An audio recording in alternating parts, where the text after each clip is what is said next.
Hello dear students and learner, welcome to Utkarsh engineers classes. और आप सब लोगों का उत्कर्ष इंजीनियर्स क्लासेस के यूट्यूब के प्लेटफॉर्म पर स्वागत है। और मैं शाहनवाज अहमद आप लोगों के लिए थर्मोडायनेमिक्स लेकर के आया हूं एमपीपीबी के लिए, ताकि आप लोगों का एमपीपीबी में सफर जो है सफल हो जाए। तो देखो, हमेशा याद रखो, जिंदगी में जब भी आपको कोई काम करना है तो आपको उसके लिए डेडिकेशन दिखाना पड़ेगा। तो इसलिए आज हम लोग अपना शुरुआत करते हैं छोटे से शेर के साथ कि सीढ़ियों की जरूरत उन्हें है जिन्हें छत तक जाना है, मेरी मंजिल तो आसमान है, रास्ता भी खुद ही बनाना है। तो हमेशा याद रखो, मंजिल तक जाने के लिए आपको खुद से रास्ता बनाना पड़ेगा। हम लोग बस जस्ट अ मीडियम हैं, आपको हेल्प कर सकते हैं, आपको सपोर्ट कर सकते हैं। जब तक आप डेडिकेशन के साथ खुद से नहीं पढ़ेंगे तब तक नहीं होगा। तो आप लोगों को आज वादा करना है। Good afternoon to all of you. Good afternoon, good afternoon. सही है, चलिए जल्दी से लाइक कर दीजिए, लेक्चर को शेयर कर दीजिए। और आप लोगों को बस एक कमिटमेंट करना है, वो है आपको आपका खुद का डेडिकेशन दिखाना है। तो आप बस सिर्फ क्या करो, पढ़ना कैसे है, क्या पढ़ना है, ये सब हम पर छोड़ दो। बस आप लोग डेली का डेली क्या करो, क्वेश्चंस लगाओ, जो पढ़ाया जाए उसको पढ़ो। बस आपका कमिटमेंट ये चाहिए हमें, ठीक है। डेडिकेशन आप में दिखना चाहिए कि हाँ, आप मंजिल को पाना चाहते हो, ठीक है। तो बेसिकली आपको क्या करना है, डेली का डेली लेक्चर्स फॉलो करना है, क्वेश्चंस बनाना है। Good afternoon to all of you. चलिए, हम लोग आज जो पढ़ने वाले हैं आगे, वो क्या पढ़ने वाले हैं, देखिए। मैंने बोला आपको कि देखिए, सबसे ज्यादा क्वेश्चन आपको सेकंड लॉ से, एंट्रोपी से और प्योर सब्सटेंस से आया है। इसलिए ये दो लेक्चर हम लोग बिना क्वेश्चन के अभी कर रहे हैं। फिर एक आज का लेक्चर के बाद हम लोग सीधे लेक्चर अब कब करेंगे, हम लोग सीधे जो लेक्चर हम लोग लेंगे वो लेक्चर हम लोग लेने वाले हैं। इसके बाद जो लेक्चर होगा उसमें पूरा का पूरा क्वेश्चन करेंगे, जितने क्वेश्चंस होंगे बचे हुए। तो हमने बीच में क्वेश्चन इसलिए नहीं लगाया कि कॉन्सेप्ट को पहले एक बार कर लेते हैं, फिर हम लोग क्वेश्चन करेंगे, ठीक है ना। क्वेश्चन पूरा कर लेंगे। और आप लोगों को जैसा कि पता ही है, ठीक है, कि कल हम लोगों को 15 अगस्त है, ठीक है।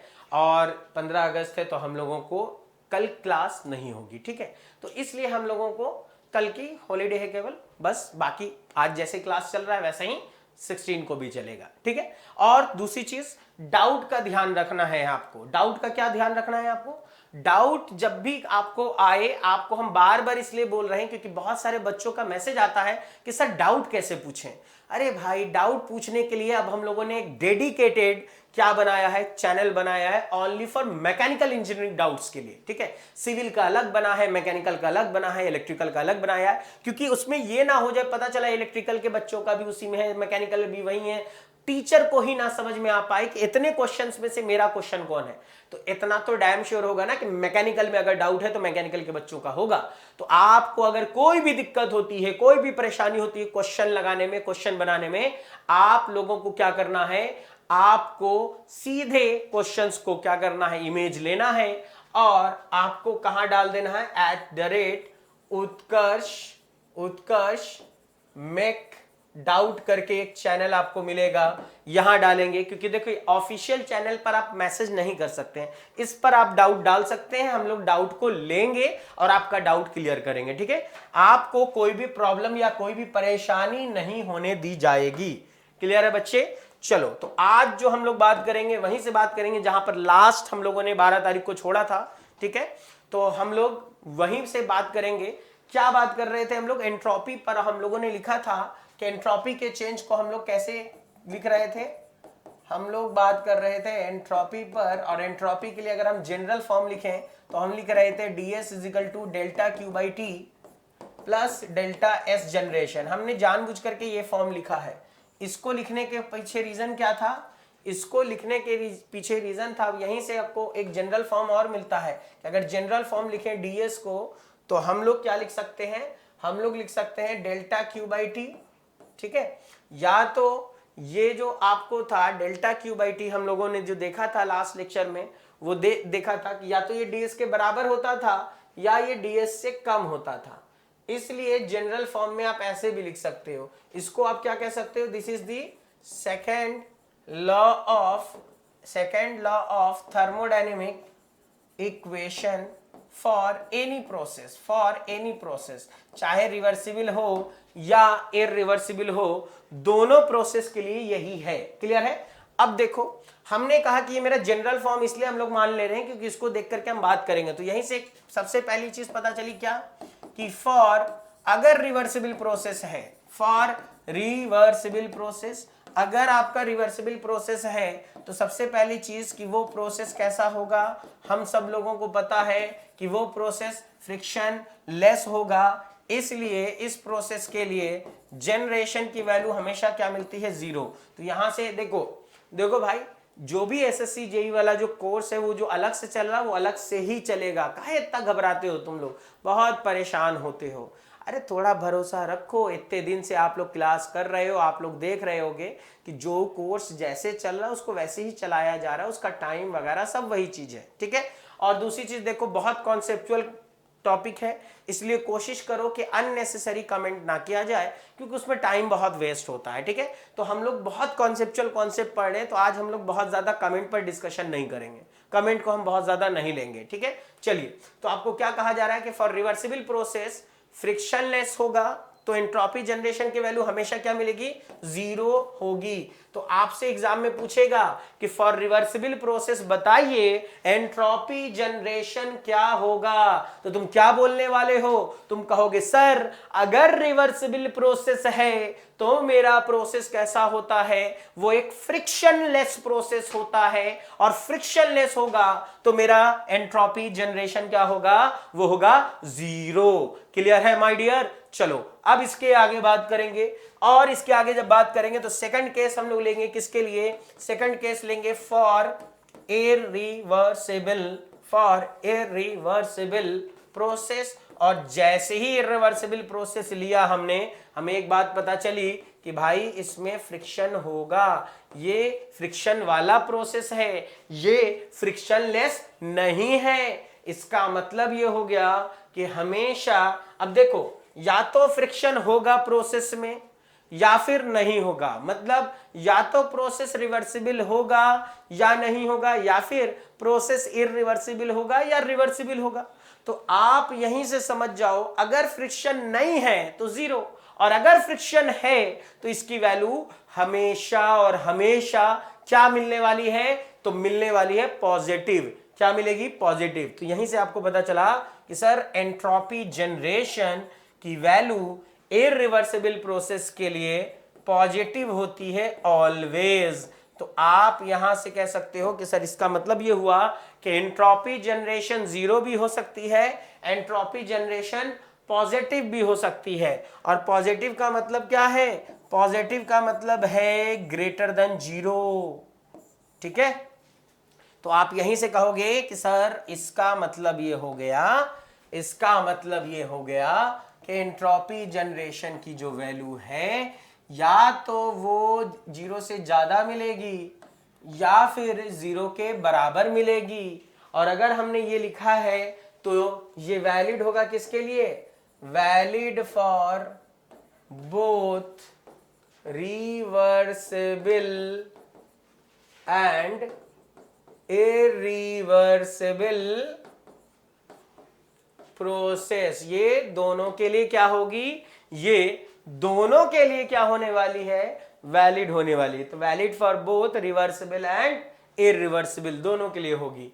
अब देखिए ध्यान से, अब यहां पर क्या है कि अब हम लोगों को बात करनी है, तो अगर एक जनरल बात करें तो आपको पता चला कि सर ये 0 के बराबर होगा और 0 से बड़ा हो सकता है। ये बताओ कभी ये निगेटिव होगा?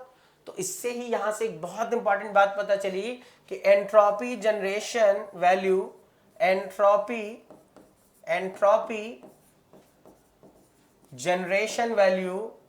Generation value can never B negative.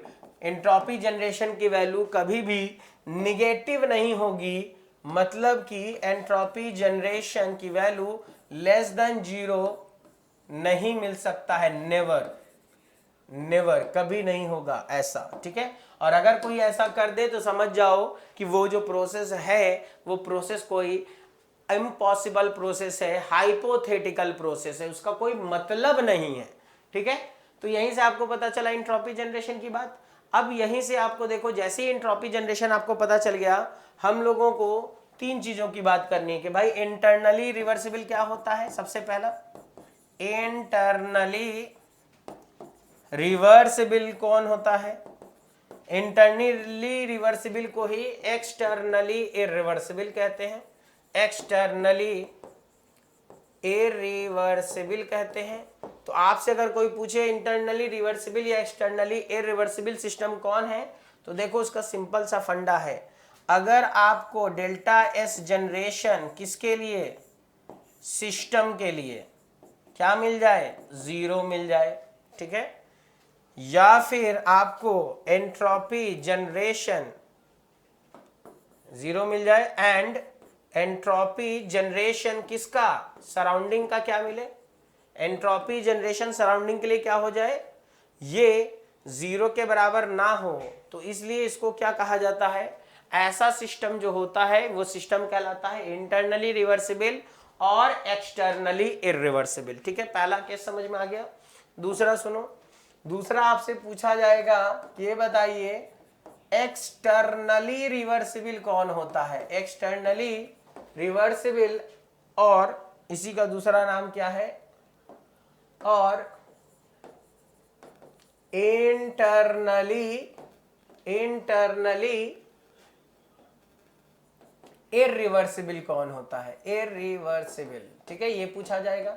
अब देखो, एक्सटर्नली रिवर्सिबल कहने का मतलब यह है कि आपका जो सिस्टम है उस सिस्टम के जो सराउंडिंग है, सराउंडिंग का एंट्रोपी जनरेशन जीरो है, बट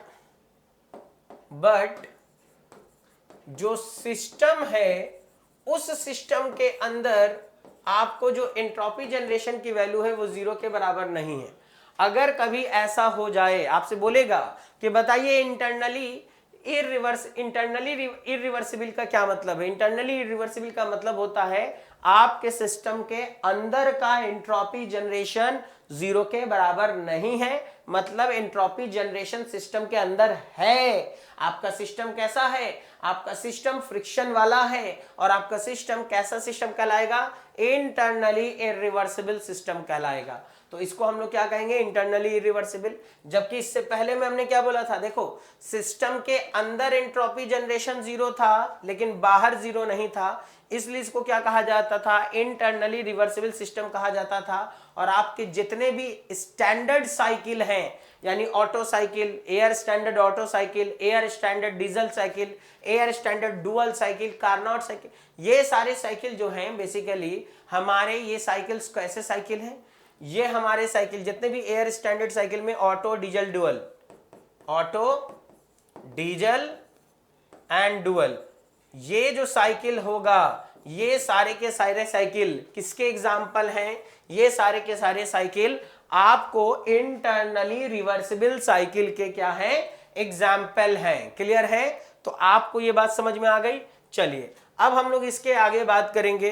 तो हम लोगों ने देखा कि देखो ये एक्सटर्नली क्या है, आपको रिवर्सिबल है, लेकिन अंदर से क्या है, इरिवर्सिबल है। ठीक है, और देखा जाए तो हम लोगों को बहुत सारे सिस्टम ऐसे हम लोग बना सकते हैं जिसमें आपको सिस्टम के अंदर का एंट्रोपी चेंज, आपको जो एंट्रोपी जनरेशन है वो जीरो के बराबर ना मिलेगा। ठीक है, अब तीसरा केस क्या है इसमें, देखिए तीसरा केस जो है, तीसरा केस क्या है, देखो तीसरा से केस है टोटली रिवर्सिबल कब कहेंगे, टोटली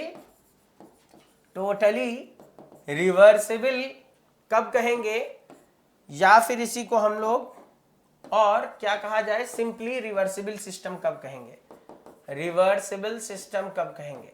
देखिए ये तब कहा जाएगा जब आपके सिस्टम का भी जनरेशन जीरो हो जाए, सिस्टम के अंदर एंट्रोपी जनरेशन की वैल्यू क्या मिल जाए, जीरो मिल जाए, एंड एंट्रोपी जनरेशन सराउंडिंग का भी क्या मिले, जीरो मिले, तो आपका जो सिस्टम होता है वो सिस्टम क्या कहलाता है, वो कहलाता है टोटली रिवर्सिबल या फिर रिवर्सिबल सिस्टम कहलाता है। क्लियर है, तो हम लोगों ने अगर ये बात समझ ली कि मेरा सिस्टम कब रिवर्सिबल कहलाएगा, कब इरिवर्सिबल होगा, कब इंटरनली रिवर्सिबल कहेंगे, एक्सटर्नली रिवर्सिबल कहेंगे, तो इस पर डायरेक्टली सवाल आपको पूछा जाता है। तो अब हम लोग इसके बाद जो बात करेंगे वो बात करेंगे किस पर, कि एंट्रोपी के इंटरेक्शन पर बात करेंगे। एंट्रोपी इंटरेक्शन का क्या मतलब है? एंट्रोपी इंटरेक्शन का मतलब है कि हम लोग एंट्रोपी का चेंज करना चाहते हैं। इंटरेक्शन मीन्स चेंज, और चेंज पता करना चाहते हैं कि कैसा होता है अगर हम लोग अलग अलग केसेस को ले लें। तो देखो ध्यान से, हमारे लिए एंट्रोपी की फार्मूला क्या होती है? एंट्रोपी होता है, जनरल फॉर्म लिखे तो delta Q by T plus delta S generation. Delta S generation ये हमने लिख लिया। अब देखो ये मेरा जनरल फॉर्म है।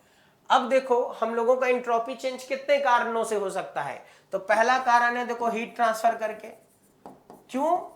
क्योंकि हम लोगों को यहां पर दिख रहा है कि हीट ट्रांसफर करेंगे तो एंट्रोपी चेंज होगा। दूसरा कारण क्या है? देखो हीट जो है वो डायरेक्टली प्रोपोर्शनल होती है मास के। तो आप ये कह सकते हो कि सर ये मास ट्रांसफर करके भी कर सकते हैं, तो हम कहेंगे बिल्कुल मास ट्रांसफर करके भी कर सकते हैं। तीसरा नंबर क्या है भाई? ये फ्रिक्शन वाला काउज है, ये फ्रिक्शन वाला पार्ट है, मतलब एंट्रोपी जनरेशन वाला पार्ट है।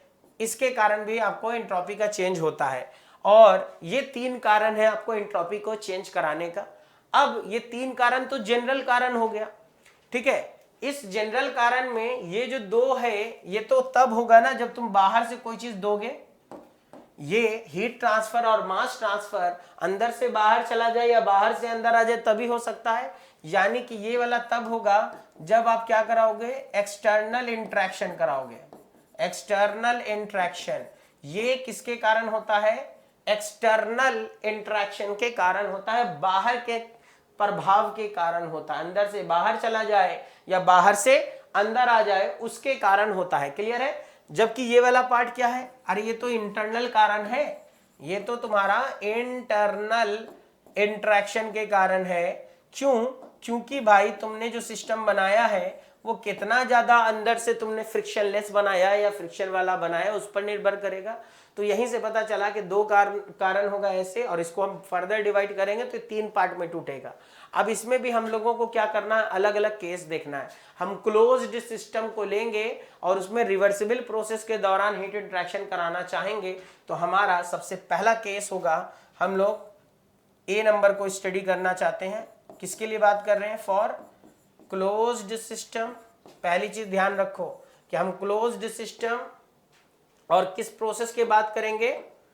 During reversible process. ड्यूरिंग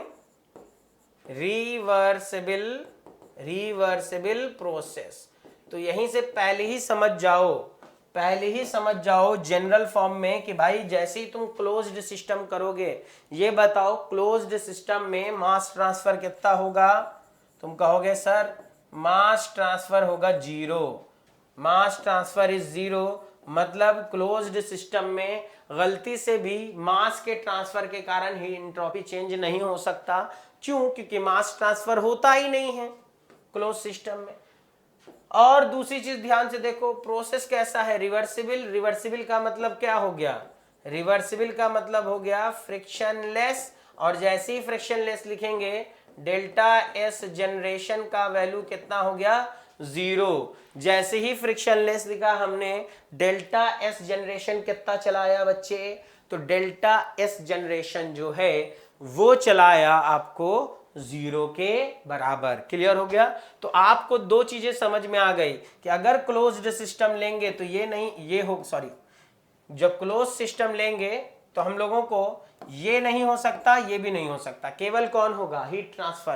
तो जब भी आपसे पूछा जाए कि क्लोज्ड सिस्टम में एंट्रोपी का चेंज किसके कारण होता है, ठीक है, तो आप हमेशा याद रखो, अगर उसने कहा है रिवर्सिबल प्रोसेस तो आपका जवाब होगा कि क्लोज्ड सिस्टम में रिवर्सिबल प्रोसेस में एंट्रोपी का चेंज केवल हीट इंट्रैक्शन के कारण होता है। तो हम लोग इसको नोट में लिखेंगे। नोट में क्या लिखेंगे? हम लोग लिखेंगे कि क्लोज्ड सिस्टम में रिवर्सिबल प्रोसेस के दौरान रिवर्सिबल प्रोसेस के दौरान एंट्रोपी का चेंज केवल ऊष्मा के स्थानांतरण के कारण किया जा सकता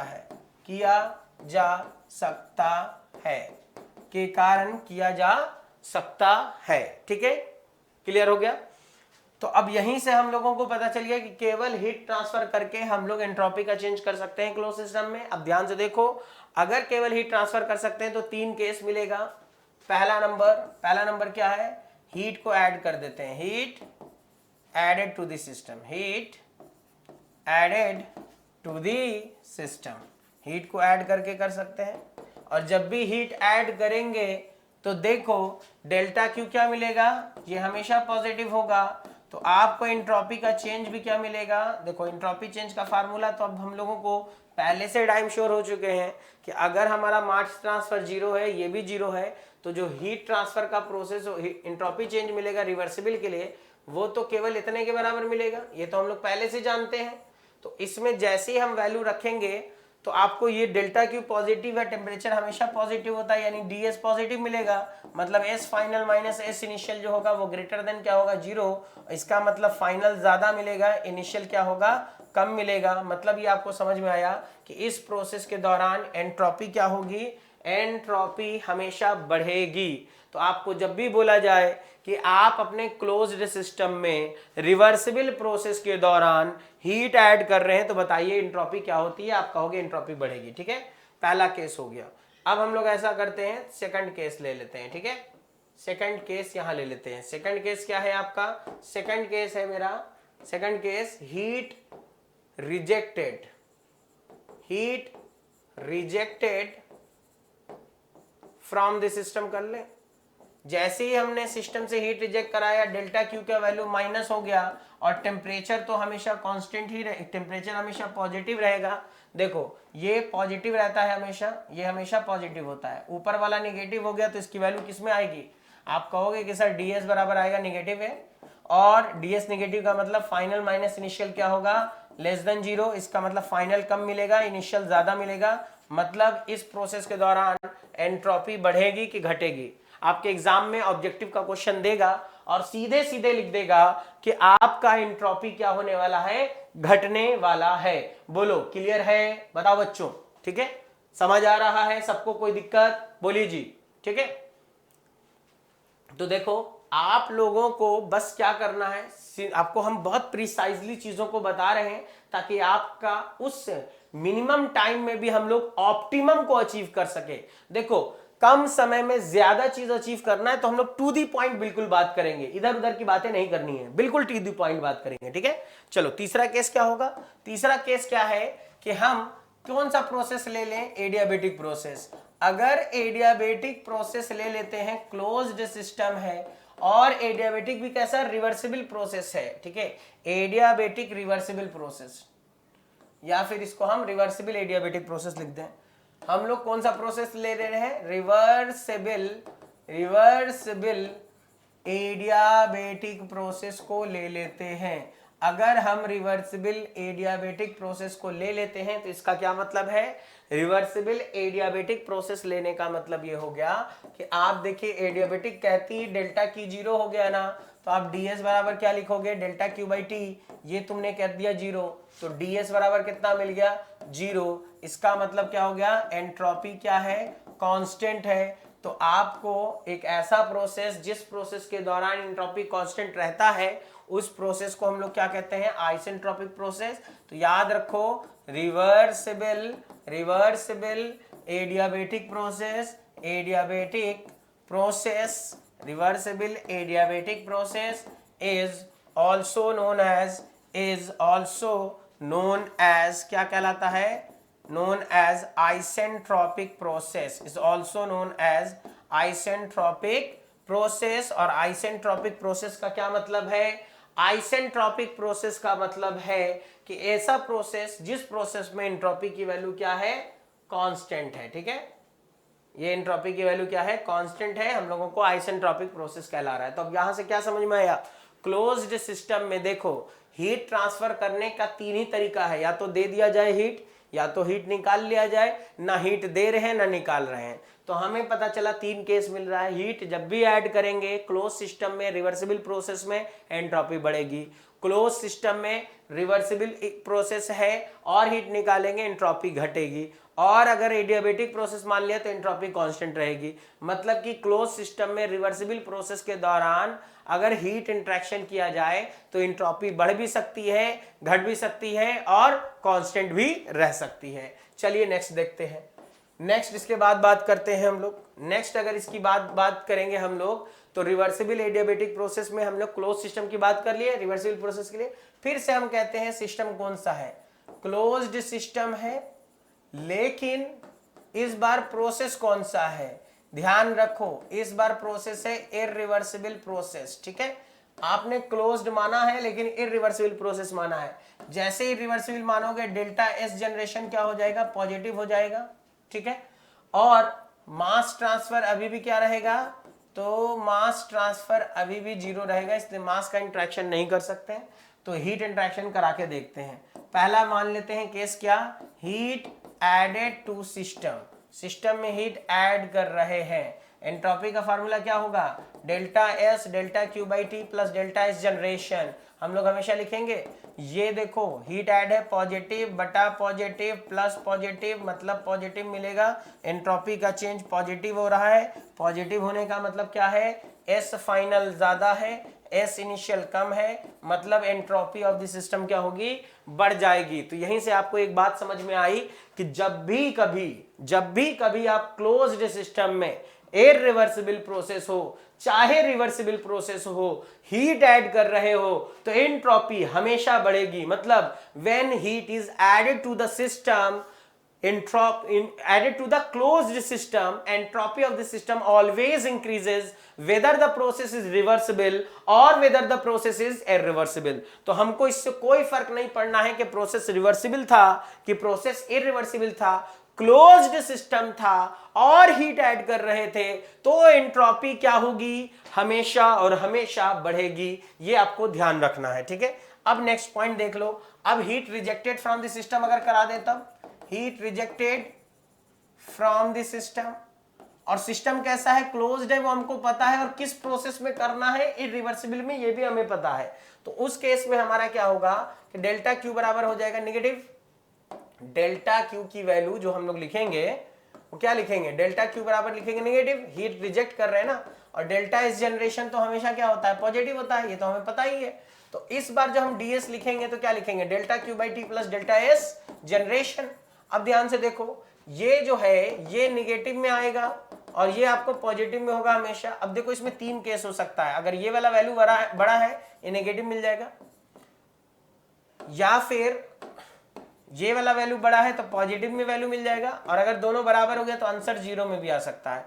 तो एंट्रोपी चेंज की वैल्यू तीनों हो सकती है, एंट्रोपी चेंज की वैल्यू तीनों हो सकती है, मतलब कि एंट्रोपी जो होगा बढ़ भी सकता है, इंक्रीजेस और डिक्रीजेस और कांस्टेंट। तो आपसे अगर कोई पूछे कि जब हम इररिवर्सिबल प्रोसेस ले रहे हैं और क्लोज्ड सिस्टम ले रहे हैं और उसमें हीट रिजेक्ट करा रहे हैं तो बताओ एंट्रोपी चेंज क्या होगा, सही जवाब होगा बढ़ सकता है, घट सकता है और कांस्टेंट रह सकता है, तीनों होगा। और अगर कांस्टेंट रह गया तो इसको हम कौन सा प्रोसेस कह देंगे, इसको हम लोग कह देंगे आइसेंट्रोपिक हीट रिजेक्शन प्रोसेस। बताओ लिखा कि नहीं, मतलब एक ऐसा हीट रिजेक्शन होगा जिस हीट रिजेक्शन में एंट्रोपी क्या रहने वाली है, एंट्रोपी कांस्टेंट रहने वाली है। तो आपको यहां से पता चल गया कि इसका मतलब ये हो गया कि हम लोगों को ये एक ऐसा प्रोसेस है जिस प्रोसेस को आप आइसेंट्रोपिक प्रोसेस भी कह सकते हैं। इससे यहां से एक चीज और पता चली कि जितना भी रिवर्सिबल एडियाबेटिक प्रोसेस होता है वो हमेशा आइसेंट्रोपिक होता है, लेकिन जितना भी आइसेंट्रोपिक है सब का सब रिवर्सिबल एडियाबेटिक कभी नहीं होता है। क्लियर है? चलो अब आगे देखो। हमें तीसरा केस ले लेना है। तीसरा केस क्या है, हमने कह दिया कि प्रोसेस कौन सा है, इरिवर्सिबल एडियाबेटिक प्रोसेस है, एडियाबेटिक प्रोसेस है। इस बार हमने प्रोसेस कौन सा ले लिया, इरिवर्सिबल एडियाबेटिक प्रोसेस ले लिया। और जैसे ही हमने इरिवर्सिबल एडियाबेटिक प्रोसेस ले लिया माय डियर, तो आपको इस बार जो है डेल्टा क्यू क्या मिलेगा, 0, क्योंकि आपका एडियाबेटिक है। लेकिन डेल्टा एस तो जनरेशन तो पॉजिटिव ही होगा, ये निगेटिव हो ही नहीं सकता है, या तो 0 मिलेगा या पॉजिटिव। 0 रिवर्सिबल में होता है, पॉजिटिव इरिवर्सिबल में होता है। तो ds बराबर क्या हो गया, delta Q by T plus delta S generation. और गौर से देखो ये जो गया 0, मतलब ds है जनरेशन के बराबर और ये पॉजिटिव है, और इसका मतलब ये हो गया कि s फाइनल ज्यादा होगा, s इनिशियल कम होगा, मतलब एंट्रोपी ऑफ द सिस्टम बढ़ जाएगा। तो यहीं से आपको पता चला कि irreversible adiabatic process is not an isentropic process, यानी कि इरिवर्सिबल एडियाबेटिक प्रोसेस जो होता है वो आइसेंट्रोपिक प्रोसेस नहीं होता है। ठीक है, तो हम लोग कहेंगे इसका मतलब ये हुआ कि इरिवर्सिबल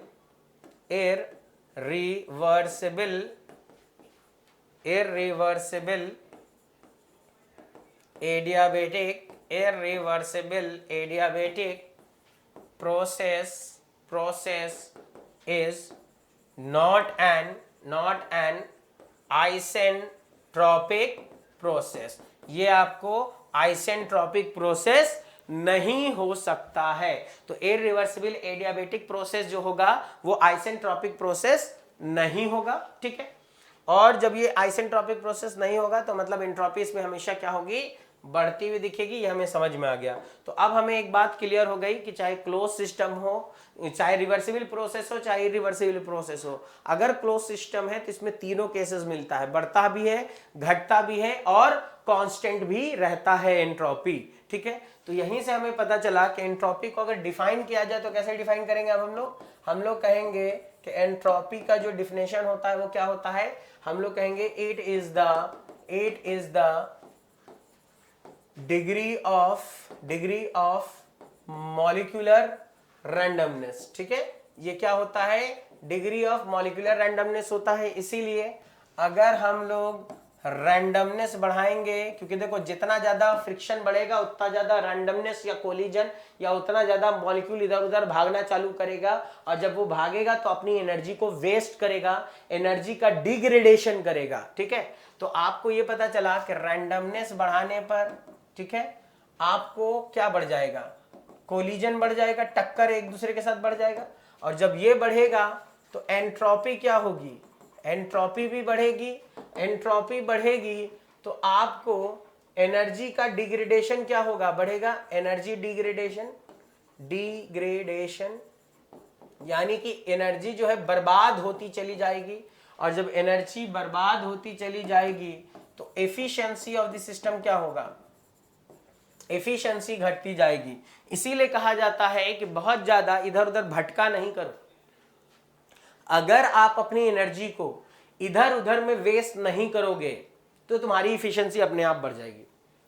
अब आप क्या है, पढ़ने बैठे, गाना भी सुन रहे हैं, ठीक है, कहीं गाना भी चल रहा है, बात भी कर रहे हैं, कॉपी भी लेके बैठे हैं। भाई अगर तुम इतना ज्यादा डाइवर्जन या रैंडमनेस रखोगे अपने माइंड में तो आपका एफिशिएंसी कैसे इंप्रूव होगा, एफिशिएंसी तो डिक्रीज ही कर जाएगा ना। तो इसीलिए ये चीज ध्यान रखनी है। ठीक है, अब आपको जब भी कोई पूछे तो आप इससे बता सकते हैं, एंट्रोपी के फंडे से। ठीक है, तो हम लोगों का एंट्रोपी वाला फंडा ये हुआ। अब इसमें हम लोग ये केवल देखेंगे कि इसको फाइंड कैसे करना है। ठीक है, तो एंट्रोपी को फाइंड करने के लिए दो इक्वेशन दिया गया है। एक होता है TdS equal to DH minus VdP, और दूसरा इक्वेशन है आपको TdS equal to DU plus PdV। तो हम लोग क्या करते हैं, इसी इक्वेशन को उठा करके हम लोग सॉल्व करके निकाल लेंगे। तो अगर मान लो इसी इक्वेशन को हमने निकाल लिया, this is equation 1, this is 2, मान लो 2 को उठा लिया हमने, मैंने कहा कि चलो ds निकालना था, तो हमने क्या लिख दिया, du बटा t लिख दिया प्लस p बटा t लिख दिया, और हमने लिख दिया dv। अब ध्यान से देखो, आइडियल गैस के लिए du बराबर क्या होगा, अगर 1 kg के लिए बात कर रहे हैं तो cv dt हो जाएगा, ठीक है। और आइडियल गैस के लिए pv इजिकल टू RT होता है अगर हम 1 kg के लिए बात कर रहे हैं तो यहीं से ध्यान से देखो, हम P बटा T को क्या लिख देंगे, R बटा V लिख देंगे। तो हम लोग यहां अगर रख देते हैं तो ds बराबर क्या मिलेगा, du को हमने लिख दिया, ds में du को लिख दिया cv dt बटा t नीचे लिख दिया, और p बटा t को हम लिख दें r बटा v, या फिर हम इसको ऐसे लिख दें r इंटू dv बटा v लिख दें। बताओ कोई प्रॉब्लम है? तो आप कहोगे नहीं सर, अब अगर हमें चाहिए इनिशियल से लेके फाइनल तक सबको इंटीग्रेट कर दें। अगर हम इनिशियल से फाइनल तक इंटीग्रेट कर देंगे हमारा फाइनल रिजल्ट मिलेगा, और क्या मिलेगा, ध्यान से देखो, 1 kg के लिए निकाल रहे हैं, क्या मिलेगा, CV ln T फाइनल बटा T initial plus R ln V final बटा V इनिशियल। तो आपको यहां से क्या पता चल गया कि हमारा एंट्रोपी का चेंज अगर आइडियल गैस के लिए लिखना है तो CV ln हम लोगों को क्या पता चल गया, T फाइनल बटा T initial plus R ln V final बटा V इनिशियल। पहला रिजल्ट मिल गया। This is equation 1। यानी आइडियल गैस के लिए जब भी आपको एंट्रोपी का चेंज निकालना है आप इस इक्वेशन से निकाल सकते हो। सिमिलरली अगर इसी तरीके से हम दूसरे वाले को ध्यान से देखें तो देखो सेम काम करना है, बस फर्क क्या है, यहाँ पर जो DH है इस DH की जगह पर क्या लिखोगे, CP dt, तो आपको वही मिलेगा CP ln T फाइनल बटा T इनिशियल, बस यहाँ पर क्या हो जाएगा minus R ln P final बटा P इनिशियल। तो जो सेकंड इक्वेशन मिलने वाला है एंट्रोपी चेंज का, यानी कि एंट्रोपी चेंज हमेशा याद रखो फाइनल माइनस इनिशियल ही मिलेगा। एंट्रोपी चेंज का मतलब S final minus S initial क्या मिलेगा, मिलेगा आपको CP ln T फाइनल बटा T initial minus R ln P final बटा P इनिशियल। क्योंकि देखो यहां पर आपको क्या बचेगा, VDP है ना, इधर का T नीचे जाएगा तो V बाई T। अगर यहां से तुम V बाई T को निकालोगे तो क्या मिलेगा, V बाई T को निकालोगे तो P R बटा P मिलेगा। तो आपको ये पता चला कि हम लोग ऐसे लिख सकते हैं, ठीक है। अब ये दूसरा फार्मूला निकल गया हमारा, ठीक है, ये मेरा B नंबर हो गया। तीसरा नंबर क्या है, हम पहले वाले को क्या करते हैं, ले करके चलते हैं और पहले वाले को हम R की वैल्यू क्या लिख देंगे, CP माइनस CV, ठीक है। तो हम लोगों को जो वैल्यू मिलती है वो DS बराबर कितनी मिल जाएगी, देखो अगर इसको सॉल्व करना चाहोगे तो आपको क्या मिलेगा, हम लोग जैसे ही लिखेंगे CP माइनस CV तो CP जो है इसके साथ मल्टीप्लाई हो जाएगा, CV भी इसके साथ मल्टीप्लाई हो जाएगा, CV को एक साथ रिलेट कर लेंगे। तो हम यहाँ पे लिखेंगे क्या, सबसे पहले लिखेंगे हम CP ln और यहाँ पर हो जाएगा आपका V फाइनल बटा V इनिशियल, और प्लस में आपको आ जाएगा CV कॉमन लेंगे तो टेम्परेचर वॉल्यूम को जब रिलेट करेंगे तो प्रेशर के फॉर्म में लिख देंगे CP ln P फाइनल बटा P इनिशियल। हम लोग इस तरीके से लिख सकते हैं, CV ln P final by P initial करके हम लिख सकते हैं, ठीक है। तो हम लोगों को यहां से 3 इक्वेशन बना है और ये तीनों इक्वेशन याद रखो, ये वैलिड है किसके लिए, वैलिड फॉर किसके लिए होता है, ये वैलिड फॉर आइडियल गैस होता है, ठीक है। आइडियल गैस में कोई भी प्रोसेस होगा तो उस प्रोसेस के लिए एंट्रोपी चेंज का फार्मूला हमेशा हम लोग क्या लिखेंगे, यही लिखेंगे। ये जनरल फार्मूला है, ये सब जनरल फार्मूला है, जनरल फार्मूला। अब ध्यान से देखो, जनरल फार्मूला है तो इसमें क्या कर सकते हैं, देखो ध्यान से। अब हम मान लो तुमसे कह दें पहला प्रोसेस ले लो, आइसोथर्मल प्रोसेस। अगर तुमसे किसी ने कह दिया कि आइसोथर्मल प्रोसेस के लिए एंट्रोपी चेंज का फार्मूला बताइए, ये बताइए DS आइसोथर्मल क्या लिख देंगे आप, ध्यान से देखिए। तो अगर DS आइसोथर्मल आप लिखना चाहेंगे तो आप क्या कहेंगे कि सर ये भी हम लिख सकते थे, ये भी लिख सकते थे, ये भी काट दिया, ये भी काट दिया। हम लोग क्या कर सकते थे, इसको भी कैंसिल कर दो, इसको भी कैंसिल कर दो, क्योंकि T कांस्टेंट है तो log 1 की वैल्यू 0, ये 0, ये 0, आंसर क्या मिलेगा। या तो तुम इसका आंसर लिख सकते हो R ln V फाइनल बटा V इनिशियल, या फिर तुम इसका वैल्यू रख सकते हो minus R ln P final बटा P इनिशियल। या फिर सुनो, यहां तुमने माइनस लिखा है, कभी कभी एग्जाम में क्या करेगा, माइनस अंदर दे देगा, तो जवाब क्या हो जाएगा R ln P इनिशियल बटा P फाइनल। तो आपकी मर्जी है, आपको जो दिया जाए ऑप्शन में इन दोनों में से एक सही हो जाएगा, ठीक है। और चूंकि हमने 1 kg के लिए लिखा है इसलिए मास नहीं लिखा है, हो सकता है वो कभी लिखे तो मास को मल्टीप्लाई कर दे, आप भी कर देना। तो आपको आइसोथर्मल प्रोसेस के लिए फार्मूला मिल गया, दो फार्मूला हो गया, 2 क्वेश्चन बन गया। अब यही चीज हम कर लें और मान लीजिए आपको कह दे आइसोकोरिक प्रोसेस है, आइसोकोरिक प्रोसेस के लिए ये वाला गायब हो जाएगा, ठीक है, और ये भी गायब हो जाएगा।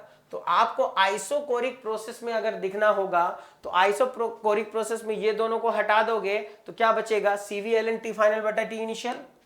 अगर आप आइसोकोरिक प्रोसेस की बात करोगे, आइसोकोरिक प्रोसेस की, तो आइसोकोरिक प्रोसेस का मतलब है वॉल्यूम कांस्टेंट, और इसका मतलब ये है कि एंट्रोपी चेंज का जो फार्मूला मिलेगा वो क्या मिलने वाला है, CVLN T फाइनल बटा T initial and CVLN P final बटा P इनिशियल, ठीक है, CVLN T फाइनल बटा T इनिशियल और CVLN P फाइनल बटा P इनिशियल, ये आपको मिलने वाला है, ठीक है। अब अगर आपने कह दिया कि सर अब आइसोबारिक प्रोसेस के लिए भी बात कर लिया जाए, तो देखो आइसोबारिक प्रोसेस अगर आपने कहा है तो प्रेशर कांस्टेंट है, और अगर प्रेशर कांस्टेंट है तो कौन सा लेंगे, ध्यान से देखो, इसमें आपने पहले वॉल्यूम कांस्टेंट लिया था, इस दोनों को हटा दिया, अब प्रेशर कांस्टेंट है तो आपको ये हटा देना है और ये हटा देना है, तो जवाब क्या होगा, CPLN T फाइनल बटा T initial and CPLN V final बटा V इनिशियल। तो आपको एंट्रोपी चेंज में मिलेगा वो क्या होगा, CPLN T फाइनल बटा T इनिशियल और CPLN V फाइनल बटा V इनिशियल। ध्यान से देखिए, आपको मिल गया, तो आपने हर प्रोसेस के लिए लिख लिया, और बाकी एडियाबेटिक पॉलीटॉपिक होगा, जनरल फॉर्म रखेंगे, अपने आप जवाब मिल जाएगा, ठीक है। तो हम लोगों को ये पता चला कि हम लोगों को जब भी एंट्रोपी चेंज निकालना है तो इस तरीके से निकालना है, ठीक है। अब एंट्रोपी चेंज आइडियल गैस के लिए निकाल लिया। अगर मान लो आपसे कोई कह दे कि एंट्रोपी चेंज फॉर किसके लिए निकालना है, यूनिवर्स के लिए, तो याद रखो यूनिवर्स का मतलब होता है सिस्टम प्लस सराउंडिंग, और अगर आपने एंट्रोपी चेंज निकाला है रिवर्सिबल यूनिवर्स के लिए, तो याद रखो यूनिवर्स जब रिवर्सिबल होगा तो उसकी एंट्रोपी चेंज हमेशा क्या मिलेगी, 0 मिलेगी, क्योंकि रिवर्सिबल का मतलब एंट्रोपी जनरेशन 0, और यूनिवर्स जो है वो आइसोलेटेड सिस्टम होता है, तो आपको हीट इंटरेक्शन भी क्या हो जाएगा, 0। तो आपको रिवर्सिबल के केस में एंट्रोपी चेंज क्या मिलेगा, 0 मिलेगा, ठीक है। लेकिन अगर आपने यूनिवर्स को माना है कैसा, आपका यूनिवर्स कैसा है, इररिवर्सिबल यूनिवर्स है मान लो, तो ये हमेशा पॉजिटिव होगा, ये हमेशा क्या होगा, पॉजिटिव होगा, यानी कि यूनिवर्स की एंट्रोपी हमेशा बढ़ रही होगी, यानी कि आप कहोगे कि entropy of universe always increases.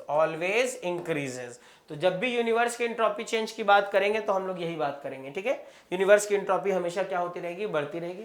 अब यहीं पर अगर मान लो आपको सॉलिड के लिए या लिक्विड के लिए, यानी कि इनकम्प्रेसिबल फ्लूइड के लिए एंट्रोपी चेंज लिखना है, तो इनकम्प्रेसिबल फ्लूइड के लिए एंट्रोपी चेंज जो होता है वो होता है आपको MCLN T फाइनल बटा T इनिशियल, क्योंकि इनकम्प्रेसिबल फ्लूइड का मतलब है आपका सॉलिड और लिक्विड की बात हो रही है, और सॉलिड लिक्विड में Cp Cv C सब बराबर होता है, तो हम लोग इसको ऐसे लिखते हैं, ठीक है। एंट्रोपी चेंज निकलता है किसके लिए, सॉलिड वगैरह के लिए। तो हम लोगों ने एंट्रोपी चेंज भी देख लिया, एंट्रोपी चेंज ऑफ यूनिवर्स भी देख लिया।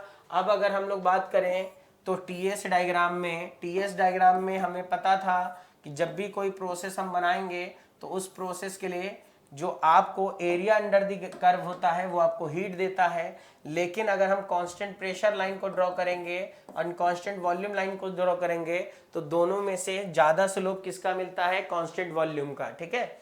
हम लोग डिराइव नहीं कर रहे हैं, डायरेक्ट हम आपको बता रहे हैं कि एंट्रोपी dt बटा ds निकाल रहे हैं वॉल्यूम कांस्टेंट लाइन के लिए, तो वो मिलता है T/CV, ठीक है, यानी कि ये कांस्टेंट वॉल्यूम लाइन का स्लोप है। ये क्या है, कांस्टेंट वॉल्यूम लाइन स्लोप है, ठीक है, on TS diagram, on TS curve या टीएस डायग्राम, ठीक है। सिमिलरली dt बटा ds हम लोग निकालते थे कांस्टेंट प्रेशर प्रोसेस के लिए, तो वो मिलता है T/Cp, और ये क्या है आपको कांस्टेंट प्रेशर लाइन स्लोप है किसके ऊपर, ऑन टीएस कर्व के ऊपर, ठीक है। तो तो हम लोगों को ये मिलता था और हमें पता है कि Cp ज़्यादा होता है Cv से, इसी वजह से हमने कांस्टेंट वॉल्यूम लाइन का स्लोप ज़्यादा दिखाया है। देखो ये मोर स्लोप है, ठीक है, और ये आपका क्या है, लेस स्लोप है। तो आपको अक्सर ये पूछा जाएगा, तो आप याद रखना कि अगर तुम dt बटा ds लिख रहे हो किसके लिए, वॉल्यूम कांस्टेंट के लिए, तो वो गामा टाइम्स होता है dt बटा ds, किससे, प्रेशर कांस्टेंट से, प्रेशर कांस्टेंट से, ठीक है। और गामा की वैल्यू आपको पता ही है 1 से ज्यादा होती है। तो हम लोगों को स्लोप अगर पूछा जाए तो भी हम लोग ये बात कर सकते हैं। तो हमें ये पता चल गया कि हमारा स्लोप क्या होता है, मेरा एंट्रोपी क्या होता है, ठीक है। तो अब हम लोग इसके आगे बात करेंगे कि देखिए जब भी आपसे कोई पूछे कि अवेलेबल एनर्जी क्या होती है, अवेलेबल एनर्जी, ठीक है, तो अवेलेबल एनर्जी का ही दूसरा नाम होता है एक्सर्जी, जिसको हम लोग शॉर्टकट में एई लिखते हैं। तो अवेलेबल एनर्जी क्या है, देखो तुम जो भी एनर्जी सप्लाई करोगे उसका कुछ एनर्जी वर्क में जाएगा और कुछ एनर्जी रिजेक्शन में जाएगा। तो ये है आपकी टोटल एनर्जी, ये है आपकी, अगर इसको तुम मैक्सिमाइज कर दोगे तो यही तुम्हारा एनर्जी, कौन सा एनर्जी कहलाएगा, अवेलेबल एनर्जी। तो आप अपने वर्क आउटपुट को अगर मैक्सिमम कर देते हो तो वह अवेलेबल एनर्जी कहलाता है। इसलिए आपको क्या लिखोगे, जब भी आपको अवेलेबल एनर्जी पूछा जाएगा, आपको QS माइनस ये कौन सा एनर्जी है, ये तो मेरा वेस्ट है ना, इसलिए ये मेरे लिए क्या है, अनअवेलेबल एनर्जी है, ठीक है। तो अवेलेबल एनर्जी का डिफिनेशन क्या होता है, maximum possible work in a cycle is called available energy, ठीक है। तो ये मैक्सिमाइज तब होगा जब ये QR मिनिमाइज कर दो, ठीक है। अगर आपको QR मिनिमाइज कर दोगे, W अपने आप मैक्सिमाइज हो जाएगा और ये आपको अवेलेबल एनर्जी कहलाता है, ठीक है। सिमिलरली यहीं पर अवेलेबल एनर्जी आपको पता है, तो अवेलेबल एनर्जी से ही एक टर्म निकाला जाता है इररिवर्सिबिलिटी, जो कि हमेशा सराउंडिंग का टेम्परेचर और एंट्रोपी चेंज ऑफ यूनिवर्स के बराबर होता है, ठीक है। यहाँ पर T0 क्या है, T0 इज एम्बिएंट टेम्परेचर। तो जब भी आपको इररिवर्सिबिलिटी निकालना हो आप इस फार्मूले का इस्तेमाल करेंगे, और जब हम लोग क्वेश्चन करेंगे तो इसको हम लोग देख लेंगे, ठीक है। अब इसी में आपको एक चीज और थी कि हम लोगों को इररिवर्सिबिलिटी निकालना होता था तो हम ऐसे भी निकाल सकते थे, मैक्सिमम वर्क में से अगर हम लोग एक्चुअल को घटा देंगे तो वो हमारा क्या दे देता है, इररिवर्सिबिलिटी। और यहीं से पता चलता है कि irreversibility is directly proportional to delta S universe, ठीक है। या और यूनिवर्स की एंट्रोपी हमेशा बढ़ती है, इसलिए इररिवर्सिबिलिटी हमेशा पॉजिटिव होगी। अगर रिवर्सिबल मान लोगे तो इररिवर्सिबिलिटी 0 मिल जाएगी, और इररिवर्सिबल मान लोगे तो ये। तो यहां पर ही एक बात बोली जाती है कि irreversibility can never be negative, irreversibility can never be negative, ठीक है। ये कभी भी नेगेटिव नहीं होता है, क्योंकि आपको इररिवर्सिबिलिटी हमेशा पॉजिटिव ही मिलेगा, यानी कि यूनिवर्स की जो एंट्रोपी है कंटिन्यूअसली क्या हो रही है, बढ़ रही है, वो कभी घटेगी नहीं, ठीक है। तो आपको ये था, आपको इररिवर्सिबिलिटी, क्योंकि आपको इररिवर्सिबिलिटी वगैरह बहुत ज़्यादा पूछा ही नहीं गया, आपके सिलेबस में लिखा ही नहीं गया, लेकिन चलो एक लाइन हमने इससे बता दिया ताकि अगर कभी आपको पूछा जाए तो थोड़ा तो हिंट होना चाहिए कि इररिवर्सिबिलिटी का ये 2 फार्मूला होता है, ठीक है। इसीलिए इसको हम लोग बहुत डिटेल में नहीं जा रहे हैं। हम लोगों ने एंट्रोपी को क्यों डिटेल में देखा, क्योंकि एंट्रोपी को क्वेश्चन है, ठीक है। अब इसके आगे हम लोग बात करते हैं, और अब हम लोग बात करेंगे किस पर, प्योर सब्सटेंस पर, ठीक है। अब जो मेरा टॉपिक है वो है प्योर सब्सटेंस, जिससे आपसे काफी क्वेश्चंस पूछे गए हैं। तो प्योर सब्सटेंस में याद रखना है, प्योर सब्सटेंस किसको कहते हैं, जिसमें क्या होगा, आपको होमोजीनस केमिकल कंपोजिशन होगा। पहली चीज केमिकल कंपोजिशन होगा। केमिकल कंपोजिशन होमोजीनस होने का मतलब यह है कि जो भी सिस्टम दिया गया है उसके अंदर थ्रू आउट देखोगे ना तो सेम केमिकल फार्मूला होना चाहिए। इसका मतलब क्या है कि सेम केमिकल फार्मूला दिखना चाहिए आपको, सेम केमिकल फार्मूला। अब इसका मतलब क्या है कि जितने भी कंपाउंड है, एलिमेंट है और कोई सिंगल एंटिटी है तो उसको हम लोग क्या लेके चलते हैं, प्योर सब्सटेंस लेते हैं। दूसरा चीज क्या है, होमोजीनस केमिकल एग्रीगेशन होना चाहिए। होमोजीनस केमिकल केमिकल एग्रीगेशन होना चाहिए, ठीक है। तो होमोजीनस केमिकल एग्रीगेशन होना चाहिए। अब होमोजीनस केमिकल एग्रीगेशन होने का क्या मतलब है? इसका मतलब ये है कि आपको थ्रू आउट जब आप देखो तो बिल्कुल एक जैसा दिखाई देना चाहिए, ठीक है। तो एक जैसा अगर दिखेगा तो आपको केमिकल एग्रीगेशन क्या होगा? सेम हो जाएगा। जैसे देखो, आपको मान लो हम वाटर और आइस ले लें, वाटर और आइस का केमिकल फार्मूला तो सेम मिलेगा, लेकिन वो देखने में बिल्कुल होमोजेनस दिखेगा केमिकल एग्रीगेशन में। एक सॉलिड है, एक लिक्विड है, अलग अलग दिखेगा। तो वो जो होगा वो हेट्रोजीनस मिक्सचर होगा। वो कैसा मिक्सचर होगा? हेट्रोजीनस मिक्सचर कहेगा। होमोजीनस का मतलब होता है एक समान, हेट्रोजीनस का मतलब होता है अलग अलग टाइप का, ठीक है। तो आपको ये चीज है। अब इसमें तीसरी चीज जो याद रखनी है वो हमेशा याद रखना है कि air is treated as pure substance. Air को आप प्योर सब्सटेंस की तरह ही ट्रीट करते हैं, क्योंकि एयर को एक सिंगल एंटिटी माना जाता है। ऐसा नहीं है कि एयर को हम लोग अलग अलग मिक्सचर मानते हैं। एयर को हम सिंगल क्वांटिटी, सिंगल टर्म्स मान के चलते हैं।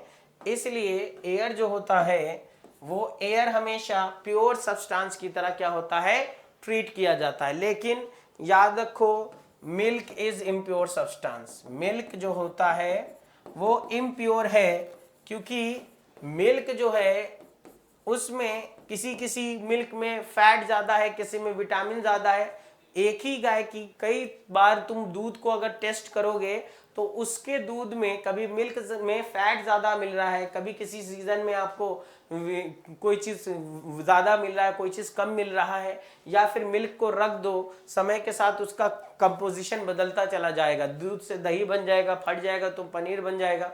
तो आपको ये इम्प्योर सब्सटेंस की कैटेगरी में आता है। लेकिन पानी को रख के छोड़ दो, सदियों तक एक ही जैसा दिखेगा। इसीलिए पानी को क्या मानते हैं? Water is a pure substance. इसीलिए एयर हो, वाटर हो, water is a pure substance. इनको हम लोग प्योर सब्सटेंस की कैटेगरी में रखते हैं। तो प्योर सब्सटेंस जब भी हम लोग बात करेंगे तो प्योर सब्सटेंस में याद रखो, कोई कंपाउंड हो, सिंगल एंटिटी हो, उन सब को हम प्योर सब्सटेंस की कैटेगरी में रखते हैं। क्लियर है? चलो अब इसके आगे हम लोग बात करते हैं, और इसके आगे जो बात करेंगे हम लोग किसकी बात करेंगे? Properties of the pure substance की, ठीक है।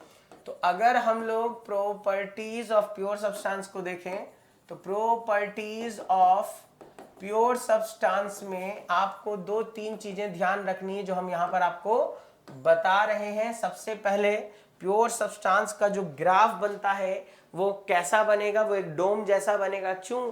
क्योंकि जब हम मान लो शुरू में, मान लो हमने ले लिया सपोज दैट 20 डिग्री सेल्सियस पर वाटर ले लिया, ठीक है। हमने इसको हीट किया, हमने इसको क्या किया? हमने इसको हीट किया, गर्म किया, ठीक है। और जब हम इसको हीट करेंगे तो ये मान लो पहुंच गया 100 डिग्री सेल्सियस वाटर पर, ठीक है। और हमने गर्म किया, हीट किया, अब ये कहां पहुंच गया? 100 डिग्री सेल्सियस वाटर वेपर पर पहुंच गया, ठीक है, यानी स्टीम बन गया। और गर्म किया, अब ये पहुंच गया 150 डिग्री सेल्सियस स्टीम पर, ठीक है, स्टीम। अब ध्यान से सुनिए, यहां पर जो हम हीट अप कर रहे हैं, बताइए यहां पर देखिए आप लोग, यहां पर बताइए जो हम लोग कर रहे हैं वो क्या कर रहे हैं? हम जब हीट दे रहे हैं तापमान 20 से बढ़ के कहां जा रहा है? 100 पर जा रहा है। मतलब यहां पर जो हीटिंग है वो हीटिंग टेम्परेचर में चेंज कर रही है, इसीलिए इसको क्या कहा जाता है? सेंसिबल हीट कहा जाता है। 100 डिग्री पर है, 100 ही डिग्री पर जा रहा है, यहाँ वाटर है, वहां वाटर वेपर है, मतलब हीट दे रहे थे। तो यहाँ जो हीट है वो कौन सी हीट है? ये है आपकी लेटेंट हीट। ये आपकी क्या है? ये है आपकी लेटेंट हीट, ठीक है।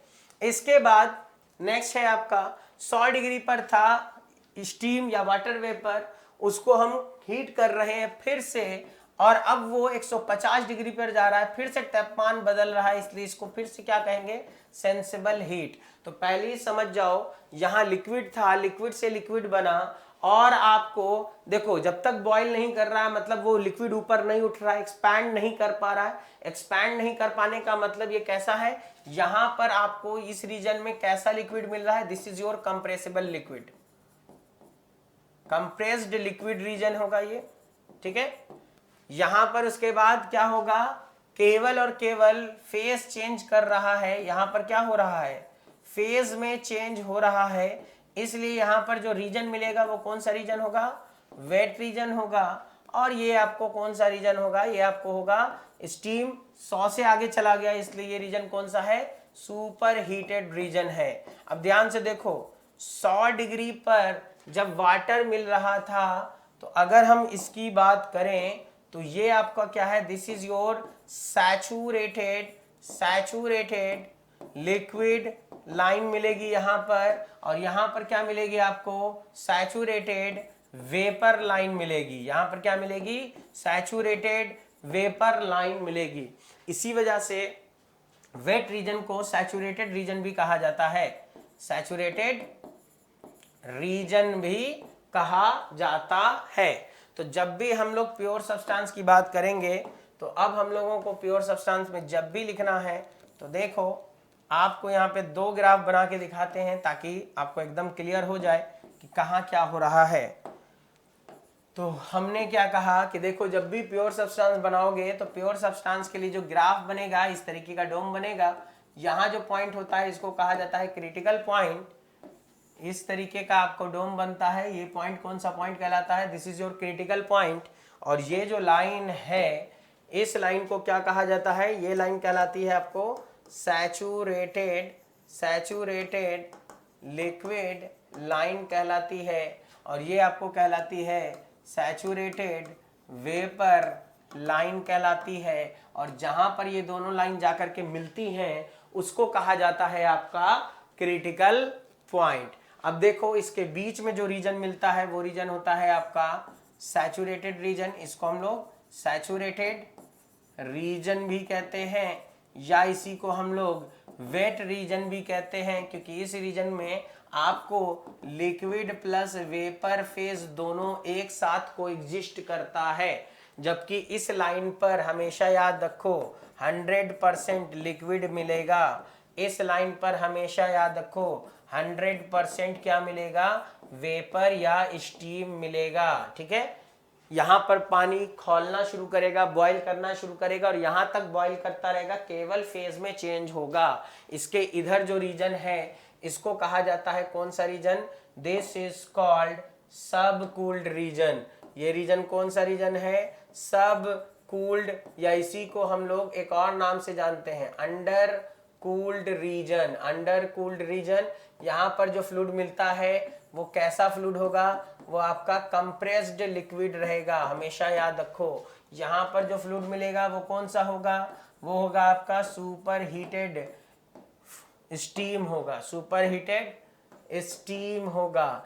बीच में लिक्विड प्लस वेपर मिल रहा है, इसको सैचुरेटेड रीजन या वेट रीजन भी हम लोग कहते हैं। सब कूल्ड या आपको अंडर कूल्ड इसलिए कहते हैं क्योंकि इस रीजन में सैचुरेशन टेम्परेचर से कम मिलता है टेम्परेचर, ठीक है। क्रिटिकल पॉइंट क्या होता है, देखो क्रिटिकल पॉइंट उस पॉइंट को कहते हैं जिस पॉइंट पर लिक्विड पहुंचते ही किसमें कन्वर्ट हो जाए, liquid will directly flash of into vapour phase. Liquid अपने आप किसमें तब्दील हो जाएगा, आपको गैस में तब्दील हो जाएगा। उस पॉइंट को कहा जाता है क्रिटिकल पॉइंट। और यही कारण है कि क्रिटिकल पॉइंट पर बोला जाता है कि latent heat at critical point जो होती है वो कितनी होती है, वो हमेशा 0 के बराबर होती है, 0 से ज्यादा कभी नहीं मिल सकती है। क्लियर है। इसके अलावा अब हम लोग बात कर लें कि देखो जो भी हम लोग डायग्राम बना रहे हैं, मान लो ये टीएस डायग्राम है, तो टीएस डायग्राम में आपको कांस्टेंट प्रेशर लाइंस जो होते हैं वो कैसे जाते हैं, वो कुछ इस तरीके से जाएंगे टीएस डायग्राम में, ठीक है। तो ये मेरा कौन सा लाइन है, कांस्टेंट प्रेशर लाइन है। अगर मान लो हम अलग अलग के लिए ड्रॉ करना शुरू करें तो इस तरीके से भी ड्रॉ कर सकते हैं, इस तरीके से भी ड्रॉ कर सकते हैं, और इधर भी जा सकते हैं, ठीक है। अब देखो हम जानबूझ के अलग अलग प्रेशर लाइन ड्रॉ कर रहे हैं ताकि आपको कुछ चीज़ों के बारे में हम बता सकें, ठीक है। देखिए जैसे हमने यहाँ पर क्या कहा, ये लाइन मेरी कांस्टेंट प्रेशर लाइन है जो इस तरीके से बढ़ रही, क्योंकि देखो शुरू में तापमान बढ़ता था, याद करो शुरू में टेम्परेचर बढ़ रहा है, 20 से 100 पर पहुंच गए तो टेम्परेचर बढ़ाया हमने, 20 से 100 पर पहुंचा दिया, ठीक है। ये भी मेरा सैचुरेशन है, ये भी मेरा सैचुरेशन है। मतलब ये है कि जैसे जैसे हम प्रेशर बढ़ाएंगे, ये मेरा P1 प्रेशर कांस्टेंट लाइन है, ये मेरा P2 प्रेशर कांस्टेंट लाइन है, P3 प्रेशर कांस्टेंट लाइन है, और आपको यहाँ पर P1 सबसे कम है, P2 उससे ज़्यादा है और P3 सबसे ज़्यादा है। देखो जैसे जैसे प्रेशर बढ़ा रहे हैं हम लोग ऊपर की तरफ बढ़ रहे हैं, और प्रेशर बढ़ाने पर जैसे जैसे ऊपर बढ़ रहे हैं, देखो लेटेंट हीट की वैल्यू क्या होती जा रही है, घटती चली जा रही है, ये कम होती चली जा रही है, और जैसे यहाँ पहुँच रहे हैं लेटेंट हीट हो जा रहा है 0। तो आपको यहाँ से क्या पता चला, आपको यहाँ से पता चला कि हम लोग जैसे जैसे प्रेशर को बढ़ाते हैं, लेटेंट हीट ऑफ वेपराइजेशन क्या होता है, लेटेंट हीट ऑफ वेपराइजेशन घटता चला जाता है। ये पहला पॉइंट आपको मिल गया। एंड कांस्टेंट प्रेशर लाइन किस तरीके से जाती है आपको दिख रहा है, ठीक है। यहाँ पर आपको क्या होगा, T कांस्टेंट मिलेगा और P भी कांस्टेंट मिलेगा, इसीलिए ये रीजन जो फेस चेंज वाला है, इस रीजन को हम लोग temperature constant pressure constant region भी कह सकते हैं, ठीक है। अब देखो यहीं पर एक चीज समझ में आई कि जब भी हम लोग सब कूल्ड की बात कर रहे हैं, मतलब सपोज दैट मान लो हम 1, इस पॉइंट को 2, इस पॉइंट को 3, इस पॉइंट को 4 पॉइंट मान लें, तो 1 से पीछे हैं हम लोग। 1 से पीछे होने का क्या मतलब है, 1 से पीछे होने का मतलब है कि हमारा जो टेम्परेचर है एक्चुअली वो सैचुरेशन टेम्परेचर, क्योंकि यहाँ पर है तो ये सैचुरेशन टेम्परेचर है, सैचुरेशन टेम्परेचर नहीं बदलता है, सैचुरेशन टेम्परेचर जो है उससे कम मिल रहा है, तो समझ जाओ सब कूल्ड रीजन में है। तो सब कूल्ड रीजन में होंगे कब, जब आपका T एक्चुअल लेस देन हो जाए किससे, T सैचुरेशन से। सुपर हीटेड में कब हो गए, जब T एक्चुअल ज्यादा हो जाए किससे, T सैचुरेशन से। इसीलिए यहीं से आपको मिलता है डिग्री ऑफ सबकूलिंग, जिसको कहा जाता है क्या, डिग्री ऑफ सबकूलिंग जो होता है वो होता है T saturation minus T actual, और यहीं से निकाला जाता है आपको degree of super heat, degree of super heat निकाला जाता है, जिसको आप कहा जाता है T एक्चुअल में से T सैचुरेशन को घटा दीजिए। तो आपको ये पता चला कि हम लोगों को जब भी प्योर सब्सटेंस की बात करेंगे उसके बिहेवियर को इस तरीके से हम लोग बात करेंगे। तो आपको प्योर सब्सटेंस के कैटेगरी में देखो, प्योर सब्सटेंस के लिए हम लोगों को ये चीज ध्यान रखनी है, ठीक है। अब आपको ये समझ में आया कि अच्छा जैसे जैसे प्रेशर बढ़ाते हैं वैसे वैसे लेटेंट हीट की वैल्यू कम होती चली जाती है और क्रिटिकल पॉइंट पर क्या हो जाती है, 0। इसीलिए क्रिटिकल पॉइंट पर लिक्विड किस में कन्वर्ट हो जाएगा, डायरेक्टली लिक्विड डायरेक्टली कन्वर्ट हो जाएगा वेपर में, ठीक है। तो आपको यहीं से एक चीज पता चलती है कि वेट रीजन में एक टर्म निकलेगा जिसको हम लोग कहेंगे ड्राइनेस फ्रैक्शन, ठीक है, जिसको आप क्वालिटी ऑफ द मिक्सचर भी कहते हैं। इसी को आप लोग क्वालिटी ऑफ मिक्सचर भी कह सकते हैं। तो ये x कितना होता है, x बराबर होता है mass of vapour to the total mass of the mixture in the wet region. तो आप ऐसे लिखोगे। अब जैसे ही तुम बात करोगे किसकी, एट सैचुरेटेड लिक्विड लाइन की, तो सैचुरेटेड लिक्विड लाइन पर 100% लिक्विड है ना, तो वेपर तो मिलेगा नहीं, तो x की वैल्यू जो होती है वो होती है 0। और अगर आप दूसरा पॉइंट ले लो, कहाँ चले जाओ, एट सैचुरेटेड वेपर, कहाँ चले जाओ, सैचुरेटेड वेपर लाइन तो अभी हमने लिख लिया था, इस बार लिक्विड लाइन पे चले जाओ। अच्छा सैचुरेटेड लिक्विड लिखा था, सैचुरेटेड वेपर लाइन पर चले आओ। वेपर लाइन पर अगर चले आएंगे तो सैचुरेटेड वेपर लाइन पर तो 100% वेपर है, तो इस केस में x की वैल्यू कितनी मिलेगी, 1 मिलेगी। तो यहीं से पता चला कि x की वैल्यू 0 से ज्यादा हो सकती है, 1 से कम हो सकती है, या बराबर हो सकती है, या बराबर हो सकती है। तो ये मेरा जनरल फॉर्म हो गया कि ड्राइनेस फ्रैक्शन इतने के बराबर होता है। यहीं पर एक टर्म और होता है जो कभी कभी पूछ लिया जाता है, वेटनेस फ्रैक्शन। देखो वेटनेस फ्रैक्शन जो होता है उसको y से डिनोट करते हैं, और वो क्या होता है, y बराबर होता है 1 - x। अगर आपको x निकालना आता है तो आप y भी निकाल सकते हो। क्लियर है? तो हम लोगों को यहाँ से ड्राइनेस फ्रैक्शन एंड वेटनेस फ्रैक्शन दोनों पूछा जाता है, वो आपको क्लियर होना चाहिए। ठीक है, अब इसके आगे हम लोग बात करते हैं।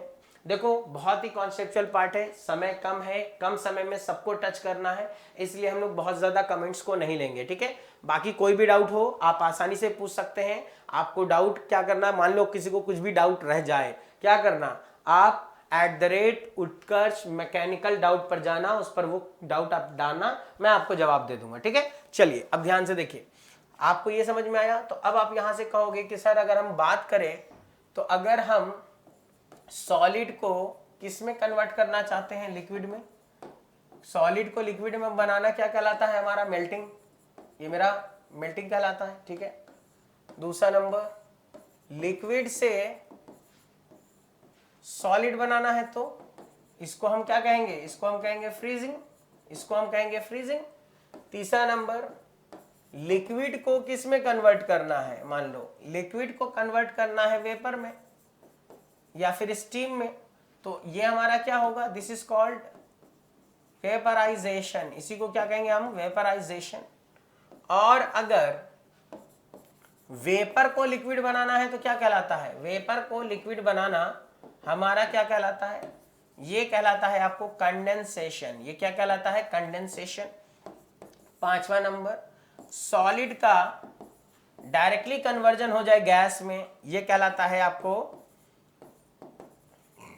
सब्लिमेशन, जिसको हिंदी में आप लोग क्या कहते हो, हिंदी में आप लोग कहते हो उदर्वपातन। ठीक है, तो आपको सब्लिमेशन को ही उदर्वपातन कहते हैं। इसका एग्जाम्पल क्या होगा, इसका एग्जाम्पल होगा ड्राई आइस, शुष्क बर्फ, जिसको आप लोग शुष्क बर्फ कहते थे, जूनियर क्लास में पढ़ा होगा, शुष्क बर्फ। शुष्क बर्फ क्या चीज थी, CO2 को अगर हम लोग ठंडा करते थे और ठंडा करके अगर कंप्रेस कर देते थे तो हमको जो बनता था वो बनता था आपको ड्राई आइस। ठीक है, तो अब आप ध्यान से देखिए कि शुष्क बर्फ जो है इसका एग्जांपल है। एक और चीज है, अगर मान लो तुम गैस को ठंडा करो बहुत कंप्रेस करके तो वो डायरेक्टली सॉलिड बन जाए, लिक्विड बने ही नहीं, तो इस प्रोसेस को कौन सा प्रोसेस कहते हैं, इस प्रोसेस का नाम है एब्लिमेशन।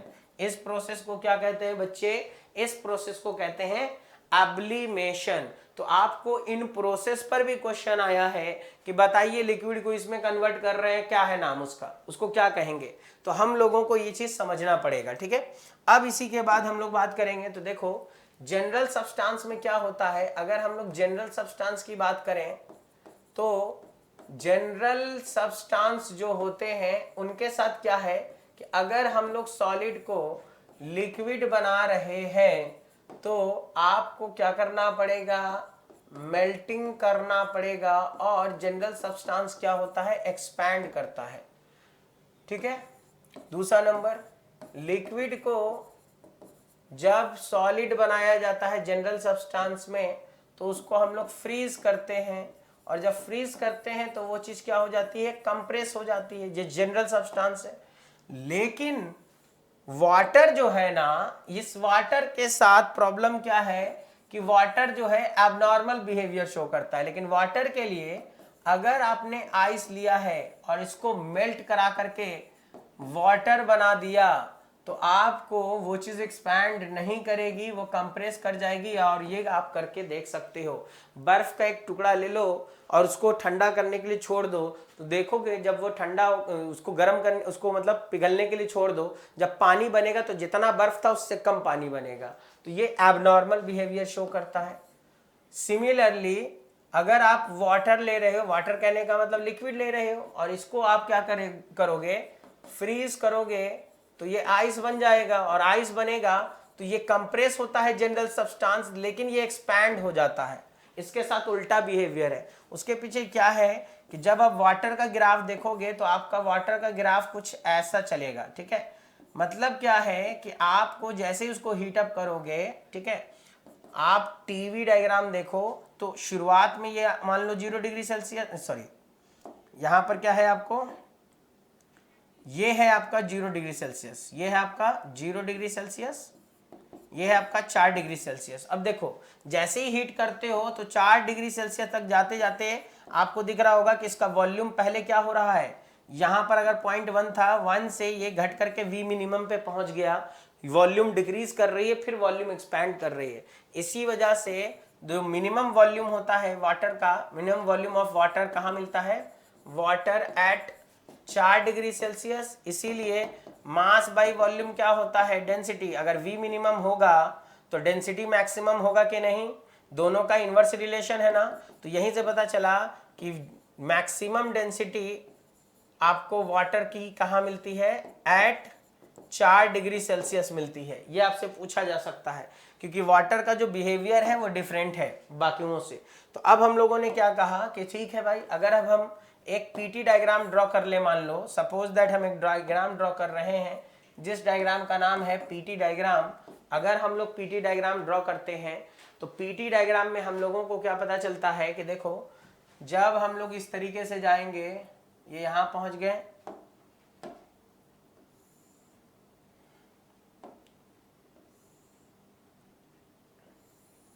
इस तरीके से मान लो, ठीक है। तो आपको ये जनरल सब्सटेंस का ग्राफ है, लेकिन वाटर का अगर ग्राफ देखेंगे तो वाटर जो है ना वो आपको डिफरेंट बिहेवियर शो करेगा और वाटर का कर्व ऐसे जाएगा, ठीक है। और ये जहां पर मिल रहा है, this point is called triple point. ये पॉइंट कौन सा पॉइंट है? This is called triple point, ठीक है। तो ट्रिप जब हम पीटी डायग्राम ड्रॉ करेंगे तो उस डायग्राम में आपको देखिए, यहां पर आपको क्या दिखा रहे हैं हम? सॉलिड है, ठीक है। यहां पर आपका लिक्विड है, इधर आपका क्या है? गैस है। तो ये जो कर्व है, ये वाला जो कर्व है, ये वाला कर्व आपको कौन किसको दिखा रहा है? This is your sublimation. इसको हम सब्लिमेशन कर्व कहते हैं क्योंकि देखो इसके इधर सॉलिड है, इधर गैस है, तो जो कर्व है वो सब्लिमेशन कर्व है। ये आपका कौन सा कर्व है? This is your fusion curve, ठीक है। किसके लिए? जनरल के लिए। लेकिन ये वाला फ्यूजन कर्व किसका है? फ्यूजन कर्व वाटर का है और इसका स्लोप याद रखो निगेटिव स्लोप है, यही है, घटता हुआ दिखाई देगा। ये फ्यूजन कर्व किसके लिए है? ये आपको जनरल के लिए है, ये आपको वाटर के लिए है। और ये आपका कौन सा कर्व है? This is your vaporisation curve. ये आपका वेपराइजेशन कर्व है। और ये तीनों कर्व जिस पॉइंट पर आकर के मिलता है उस पॉइंट को कहा जाता है ट्रिपल पॉइंट।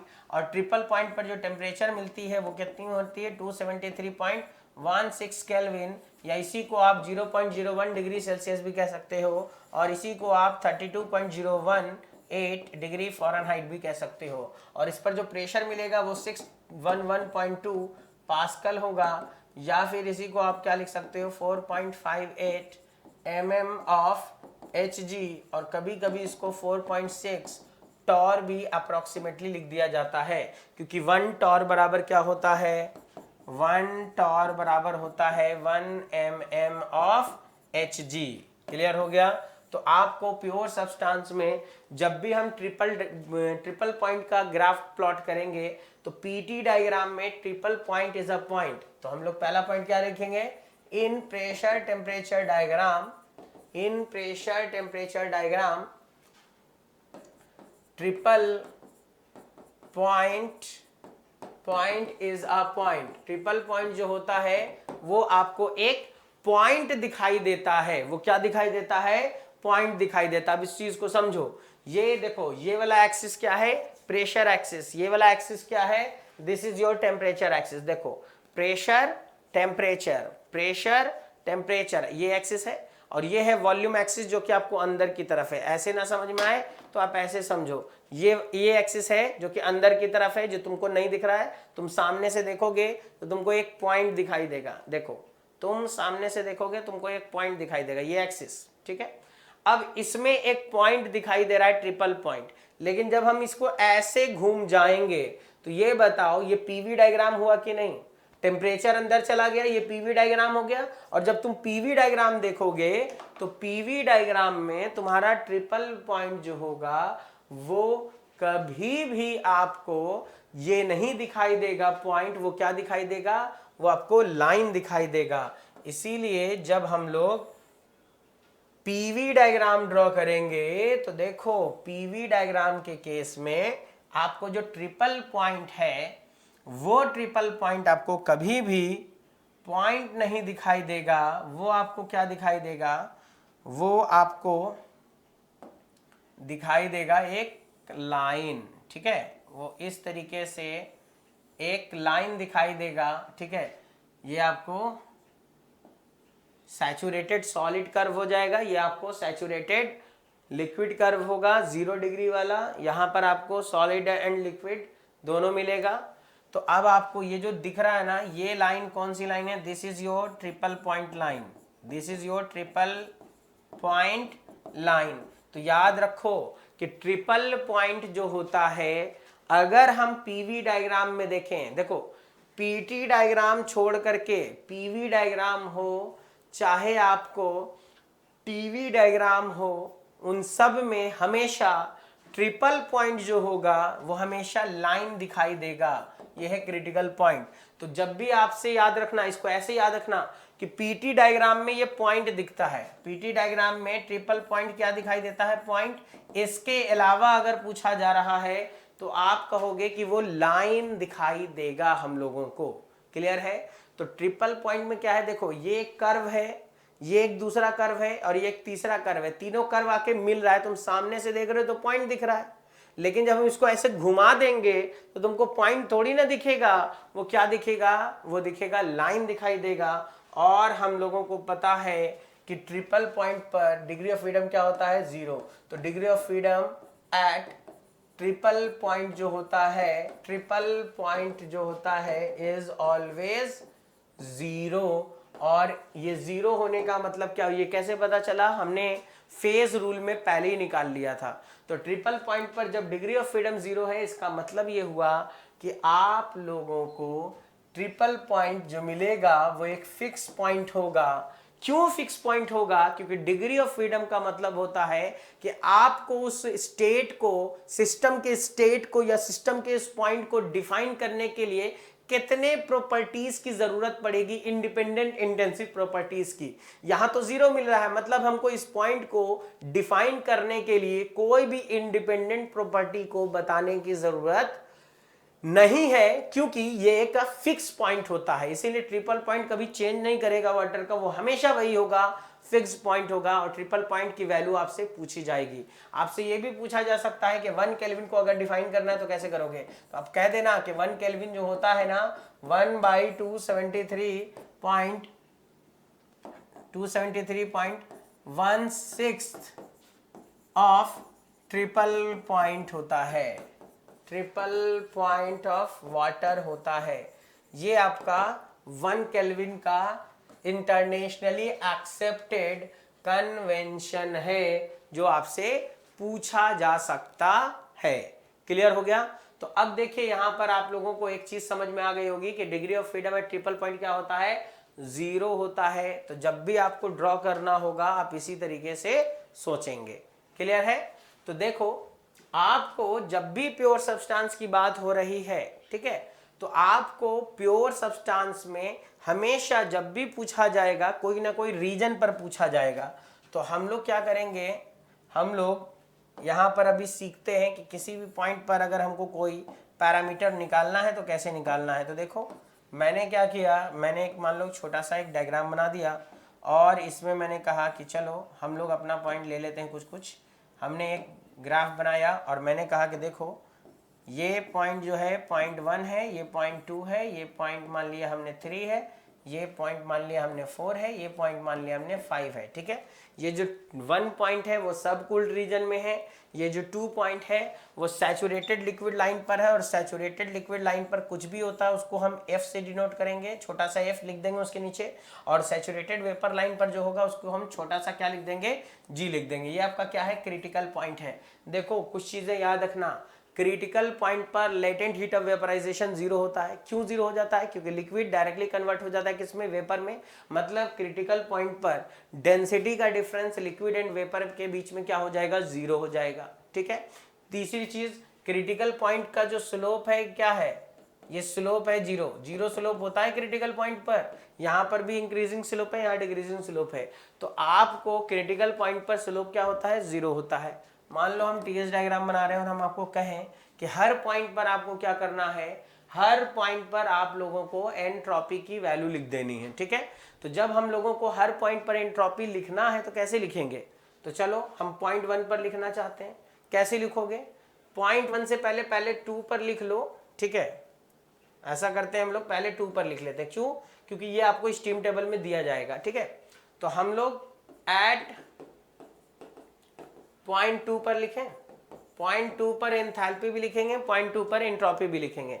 पॉइंट 2 है मतलब ये सैचुरेटेड लिक्विड लाइन पर है, मतलब यहाँ पर जो S2 होगा वो सीधे सीधे किसके बराबर होगा, SF के बराबर, और जो H2 होगा वो सीधे सीधे किसके बराबर होगा, HF के बराबर होगा। और ये कहाँ से मिलेगा, ये हम लोगों को स्टीम टेबल से मिलेगा, ठीक है। दूसरा नंबर आ जाओ, दूसरा नंबर क्या है, अब हम आ जाते हैं पॉइंट 4 पर, क्योंकि जो चीज गिवन है पहले उसको लिखेंगे। पॉइंट 4 पर आ गए, पॉइंट 4 पर आने का मतलब जो पॉइंट 4 पर एंट्रोपी होगी वो SG के बराबर होगी, जो एंथैल्पी होगी वो आपको HG के बराबर होगी। तो पॉइंट 2 पर पॉइंट 3 पर ये आपको निकालना नहीं है, ये आपको दिया जाएगा। अब देखो सवाल उठा कि हम 1 को कैसे निकालेंगे, 5 को कैसे निकालेंगे, 3 को कैसे निकालेंगे। तो अगर हमें 1 पर निकालना है तो देखो, अगर हमें S1 निकालना है तो हम क्या कहेंगे कि हम 2 से पीछे आ रहे हैं, देखो 2 से पीछे आ रहे हैं, और 2 से पीछे आ रहे हैं, कितना पीछे आ रहे हैं, तो इतना सारा पीछे आ रहे हैं। और एंट्रोपी है तो एंट्रोपी का चेंज कैसे लिखते हैं हम लोग, एंट्रोपी का चेंज लिखते हैं हम लोग, लिक्विड है यहाँ पर, कंप्रेस्ड लिक्विड है, इसलिए क्या लिखेंगे, C liquid ln T2 upon T1, that is कि हम इसको लिख सकते हैं इस तरीके से कि S1 बराबर हो गया है मेरे को, S2 का वैल्यू हो गया SF minus C liquid ln T2 का मतलब हो जाएगा आपको T सैचुरेशन बटा T एक्चुअल, T1 का मतलब है T एक्चुअल। तो हम लोग ऐसा करते हैं कि इसको हम लोग क्या कहते हैं, इसको हम दिखा देते हैं कि आपको ये मेरा क्या है, दिस इज माई T2 बराबर T4 बराबर T सैचुरेशन, ठीक है। T2 बराबर T4 बराबर क्या है आपका, T सैचुरेशन है, क्लियर है। अब देखिए ध्यान से, ये हमने लिख लिया। अब इसके बाद हम लोग आ जाते हैं किस पर, एंथैल्पी पर। एंथैल्पी लिखना है 1 का, तो फिर वैसे ही लिखेंगे, 2 के पीछे आना है। और एंथैल्पी कांस्टेंट प्रेशर लाइन के लिए क्या होती है, तो एंथैल्पी जो कांस्टेंट प्रेशर लाइन के लिए होती है वो आपको सिंपल CP/dT के बराबर होती है, ठीक है। तो C यहाँ पर किसका लेना पड़ेगा, लिक्विड का लेना पड़ेगा, C लिक्विड, dt का मतलब क्या हो गया, T2 माइनस T1 करना पड़ेगा, दैट इज कि आपको H1 की वैल्यू जो मिलेगी HF minus C liquid T saturation minus T actual लेना पड़ेगा, क्योंकि सब कूल्ड रीजन में है हम लोग। तो सब कूल्ड रीजन में हमेशा ही, यहाँ इस रीजन में हम लोग हमेशा ही देखेंगे कि T एक्चुअल की वैल्यू T सैचुरेशन से कम मिलेगी, जबकि इस रीजन में आपको T एक्चुअल की वैल्यू ज्यादा होती है किससे, T सैचुरेशन से, क्लियर है। चलो देखो, अब ये बताओ कि हमने ये दोनों चीजें लिख ली, हमने पॉइंट 1 पर लिख लिया, पॉइंट 2 पर लिख लिया।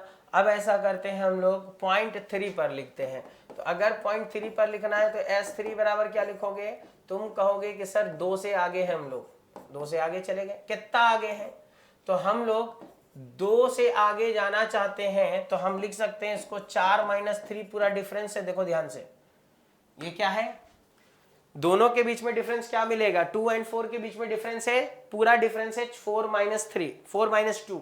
और तुम हो कहां पर, 3 पर। तुम कहां पर हो ये कौन बताएगा, अरे ये बताएगा तुम्हारा ड्राइनेस फ्रैक्शन, क्योंकि ड्राइनेस फ्रैक्शन ये बोलता है 0 का मतलब यहां है, 1 का मतलब यहां है, और 0 के बीच में कहीं पर है तो बीच में कहीं पर है। तो टोटल को अगर देखो यहां पर है तो 0% रास्ता तय किया, यहां पर है तो 100% रास्ता तय किया। तो 0 से 100 के बीच में अगर आपको कह दे 70 है तो 70% रास्ता तय किया, तो टोटल का 70% नहीं निकाल सकते।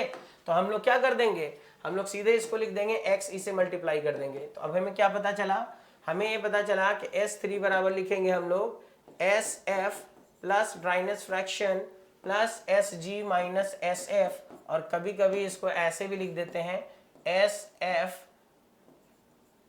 प्लस XE SFG, ठीक है, और ये आपको हो गया S3 का वैल्यू, ठीक है। जैसे इसको लिखा है सिमिलरली किसको लिख दीजिए, एंथैल्पी को। एंथैल्पी लिखना है बिल्कुल वैसा ही लिखिए, सेम पैटर्न होगा, बस अंतर क्या है, एंट्रोपी की जगह पर हम लोग क्या लिख देंगे, एंथैल्पी लिख देंगे, यानी कि H4 - H3। तो आपको जस्ट अ मिनट, यहाँ पर 2 होगा, 3 नहीं, यहाँ पर 2 है, तो हम लोग इसको 2 लिख देंगे, क्योंकि 3 तो हम लोग फाइंड आउट कर रहे हैं। तो वैल्यू क्या मिलेगी, वैल्यू मिलेगी आपकी H3 बराबर HF plus XE HG minus HF, और इसको कैसे लिख सकते हैं, HF plus XE into HG minus HF को हम लोग लिख सकते हैं HFG। क्या लिख सकते हैं, HFG। हमेशा याद रखो, अगर आप S माइनस F कर रहे हो, G माइनस F कर रहे हो, तो इसको हम लोग FG के टर्म में लिख सकते हैं। क्लियर हो गया कि FG के तरह हम लोग इसको लिखा जा सकता है। अब चलो ध्यान दो, हमने ये लिख लिया, एक पॉइंट बचा है हमारा लास्ट पॉइंट, वो क्या है, सुपर हीटेड रीजन में। जब आप सुपर हीटेड रीजन में हो तो कहां पर हो, ध्यान से देखो, आप कहां पर हो, आप यहां पर हो, देखो आप यहां पर हो 5 नंबर पर, मतलब 4 से आगे हो ना, तो बस हम 4 से आगे चले जाएंगे। तो हम लोग क्या लिखेंगे कि हम लोगों को H5 लिखना है, तो हम 4 से आगे जाना चाहते हैं, कितना आगे, C स्टीम, DT का मतलब T एक्चुअल, यानी कि हम T5 पे चल जाएंगे और उसमें से T4 को घटा देंगे, तो क्या मिलेगा, यहां से हमें यह पता चला कि अगर हम लोगों को H5 लिखना है तो हम लिख सकते हैं, H4 का क्या मतलब है, H4 का मतलब है आपका G पर थे प्लस आगे चले गए स्टीम पर, और T एक्चुअल माइनस क्या कर देंगे, T सैचुरेशन। बोलो क्लियर है, ये बात समझ में आई आप लोगों को। अरे क्योंकि भाई स्टीम है, स्टीम कांस्टेंट प्रेशर पर है, हीट एडेड है, कांस्टेंट प्रेशर पर हीट एडिशन एंथैल्पी चेंज के बराबर होगा, और एंथैल्पी चेंज को हम mCp dt लिख सकते हैं। यहाँ पर CpCv नहीं होगा, C स्टीम लेंगे, मास 1 kg है तो मास नहीं लेंगे, तो आपको ये कर देंगे सिमिलरली, यानी कि इसको हम ऐसे भी तो लिख सकते हैं कि H5 इज इक्वल टू, ठीक है रहने दीजिए, अब हम लोग एंट्रोपी लिखते हैं, ठीक है। एंट्रोपी को अगर लिखेंगे तो कैसे लिखेंगे, S5 बराबर हो जाएगा S4 प्लस C स्टीम, लेकिन एंट्रोपी का चेंज कैसे लिखाता है, एंट्रोपी का चेंज लिखा जाता है log T5 बाई T4, तो इसलिए इसका जवाब हो जाएगा आपको S5 बराबर SG plus C steam ln T5 का मतलब क्या हो गया, T5 का मतलब कि हम लोग कहां पर हैं, तो बेसिकली T5 का मतलब हो गया T एक्चुअल और T4 का मतलब हो गया T सैचुरेशन। क्लियर है, तो हम लोगों को ये बिल्कुल क्लियर हो चुका है कि हमारा जो फंडा मिला वो ये मिला है, ठीक है। अब आप ये बताइए कि जब हम लोगों ने ये दोनों चीजें निकाल लिया, दोनों चीजें हम लोगों ने क्लियर कर लिया, तो अब कहीं भी किसी भी पॉइंट पर एंट्रोपी लिखना होगा, या कहीं भी किसी भी पॉइंट पर हम लोगों को एंथैल्पी लिखना होगा, तो हम लोगों को एंट्रोपी और एंथैल्पी बहुत आसानी से हम लोग कर सकते हैं ना, निकाल सकते हैं ना, सॉल्व कर सकते हैं ना, तो हम लोग निकाल सकते हैं। अब यहाँ पर एक छोटा सा टर्म बचा है जिसको हम लोगों को बहुत याद रखना है, क्योंकि अक्सर पूछ लिया जाता है, वो है आपका मोलियर डायग्राम। मोलियर डायग्राम को ध्यान से देखिएगा, ठीक है। मोलियर डायग्राम, मोलियर डायग्राम क्या दिखाता है आपको, मोलियर डायग्राम बेसिकली जो है वो HS डायग्राम है। कौन सा डायग्राम है, HS डायग्राम है। HS डायग्राम का मतलब क्या है, एंथैल्पी एंट्रोपी डायग्राम है, ये आपको एंथैल्पी एंट्रोपी डायग्राम है, ठीक है। और इसमें ये सब जो है ये आपको, ये सब क्या है, आपको ड्राइनेस फ्रैक्शन वाली लाइन है, ठीक है। तो आपको देखिए, अगर इसको बाद में दिखाते हैं, ये मेरा सैचुरेटेड लिक्विड लाइन हो जाएगा और यहाँ पर है आपका क्रिटिकल पॉइंट, ये है आपका क्रिटिकल पॉइंट, ये आपका सैचुरेटेड वेपर लाइन हो जाएगा, ये आपको सैचुरेटेड वेपर लाइन हो जाएगा। और इसमें जितने भी कांस्टेंट ड्राइनेस फ्रैक्शन में लाइन है वो इस तरीके से आपको चले जाएंगे।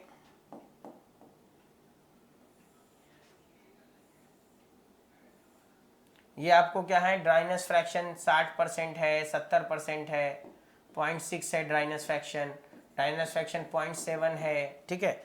तो कहने का मतलब ये है कि यहाँ पर आपको ड्राइनेस फ्रैक्शन अलग अलग आपको दिखा रहे होंगे, ठीक है।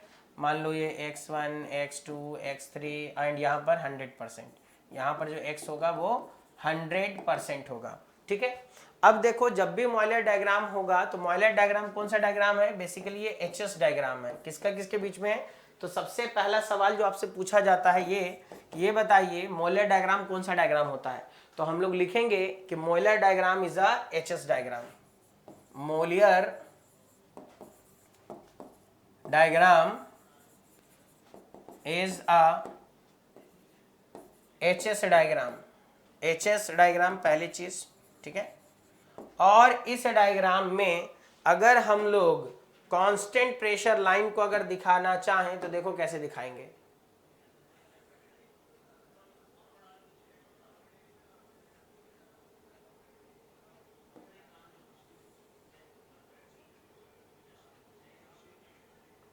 और ये लाइन आगे जब जाती है तो कुछ इस तरीके की हो जाती है, ठीक है। देखिए ये जो मोलियर डायग्राम लोग बना रहे हैं कुछ इस तरीके का ये डायग्राम होगा। ये आपको P1 प्रेशर कांस्टेंट लाइन है, ये मेरा P2 प्रेशर कांस्टेंट लाइन है। और इसी लाइन का जब हम स्लोप निकालते हैं ना तो वो जो स्लोप होता है वो ऐसे जाएगा, वो ऐसे जाएगा और इसी तरीके से ये आपको टेम्परेचर T1 कांस्टेंट लाइन होगी, ये T2 कांस्टेंट लाइन होगी, ठीक है।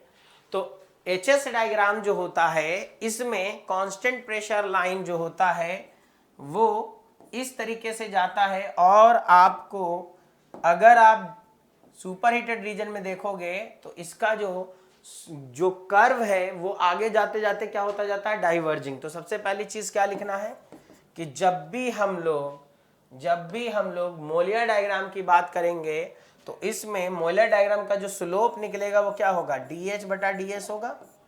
और ये किस लाइन के लिए ड्रॉ कर रहे हैं, प्रेशर कांस्टेंट लाइन के लिए। तो वो किसका वैल्यू देता है, एब्सोल्यूट टेम्परेचर का वैल्यू देता है। क्यों देता है, क्योंकि देखिए हम लोगों को पता है कि TdS = dH - VdP। अगर हम प्रेशर कांस्टेंट लाइन की बात कर रहे हैं तो चेंज इन प्रेशर हो जाएगा 0, तो TdS बराबर क्या मिलेगा, dH। अब देखो अगर हमको dH/ds निकालना है और प्रेशर कांस्टेंट लाइन के लिए निकालना है तो ये किसका वैल्यू देता है, एब्सोल्यूट टेम्परेचर का। इसी वजह से देखो कांस्टेंट प्रेशर लाइन का जब हम स्लोप ड्रॉ कर रहे हैं तो वो आपको आइसोथर्मल यानी कि वो आपको टेम्परेचर कांस्टेंट लाइन को देगा। दूसरी चीज कि slope of constant pressure line is always positive. क्यों, क्योंकि भाई वो टेम्परेचर को बता रहा है और टेम्परेचर केल्विन में है और केल्विन में टेम्परेचर कभी भी 0 नहीं होता है। आपको जब भी आप बात करोगे तो तुम खुद सोचो केल्विन में वैल्यू देगा टेम्परेचर का, और जब केल्विन में वैल्यू देगा टेम्परेचर का तो ये बताओ क्या कभी भी इसका स्लोप नेगेटिव मिलेगा, क्योंकि केल्विन या तो 0 हो सकता है या फिर क्या हो सकता है, पॉजिटिव होगा। इसीलिए आपको बताया जाता है कि for very low pressure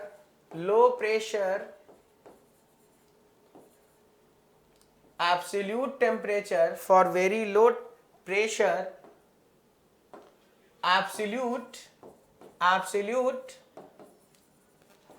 temperature lines are horizontal lines। Horizontal line क्यों कह दिया, क्योंकि अगर मान लो हम प्रेशर बहुत कम कर दें तो वो उतना ज्यादा ठंडा होता जाएगा और वो नियर टू द 0 केल्विन पहुंच जाएगा। तो जब वो वहां पहुंचेगा तो हॉरिजॉन्टल लाइन होना पड़ेगा, क्योंकि उसका स्लोप लगभग क्या होने वाला है, 0 के करीब हो जाएगा। तो लगभग लगभग अप्रोक्सीमेटली हॉरिजॉन्टल लाइंस होती हैं, ठीक है। तीसरा पॉइंट क्या याद रखना है कि constant pressure lines at superheated region are diverging in nature। मतलब क्या है, देखो जैसे ही हम लोग सुपर हीटेड रीजन में जा रहे हैं, आपको ऐसा नहीं लग रहा है कि ये दोनों लाइन कैसी होती चली जा रही हैं, ये दोनों ही लाइन फैलती चली जा रही हैं। मतलब ये है कि ये डाइवर्जिंग होती चली जा रही हैं, ये फैलती हुई चली जा रही हैं, ये घटेंगी नहीं, ठीक है। चलिए, ये डाइवर्जिंग होती चली जा रही है। एंड चौथा पॉइंट कि फॉर टरबाइन्स क्या होगा, for turbine in Molière diagram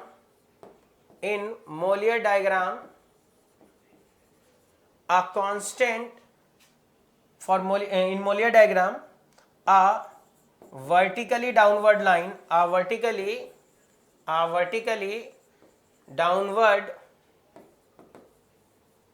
lines are drawn in superheated region। मतलब ये है कि जब हम लोग मोलियर डायग्राम को में आपको टरबाइन का ग्राफ बनाएंगे तो कैसा बनेगा, आप 1 से 2 पर जाता हुआ दिखाई देंगे, ये है आपका टरबाइन। तो जब भी टरबाइन के बारे में बोला जाएगा, ऐसा क्यों बन रहा है, क्योंकि देखो टरबाइन के केस में एंथैल्पी घटता है ड्रास्टिकली, लेकिन एंट्रोपी क्या रहता है, कांस्टेंट। तो देखो हम लोग एंथैल्पी को घटा रहे हैं लेकिन एंट्रोपी कांस्टेंट दिखा रहे हैं। तो मोलियर डायग्राम हमेशा याद रखो, मोलियर डायग्राम से अक्सर आपको सवाल पूछा जाएगा, ठीक है। इसके अलावा भी आपको बहुत सारा अगर कर्व देखा जाए तो आपको बनाना आना चाहिए। तो प्योर सब्सटेंस में बेसिकली हम लोगों को कुछ चीजों को ध्यान रखना है। पहला तो ट्रिपल पॉइंट को, दूसरा मोलियर डायग्राम को, एंड तीसरा कौन सा रीजन क्या है और किसमें क्या मिलता है, ठीक है। चौथी एक चीज जो आपको ध्यान रखनी है, जो आपसे पूछा जाएगा, वो याद रखना है आपको कि आपका जूल थॉमसन कोएफिशिएंट क्या है, क्योंकि इस पर क्वेश्चन आता है, ठीक है। जूल थॉमसन कोएफिशिएंट वाला भी कर्व आपको ध्यान रखना है, ठीक है। एक्चुअली में क्या है कि जब भी हम लोग थ्रोटल कराते हैं तो थ्रोटल में हम लोग बेसिकली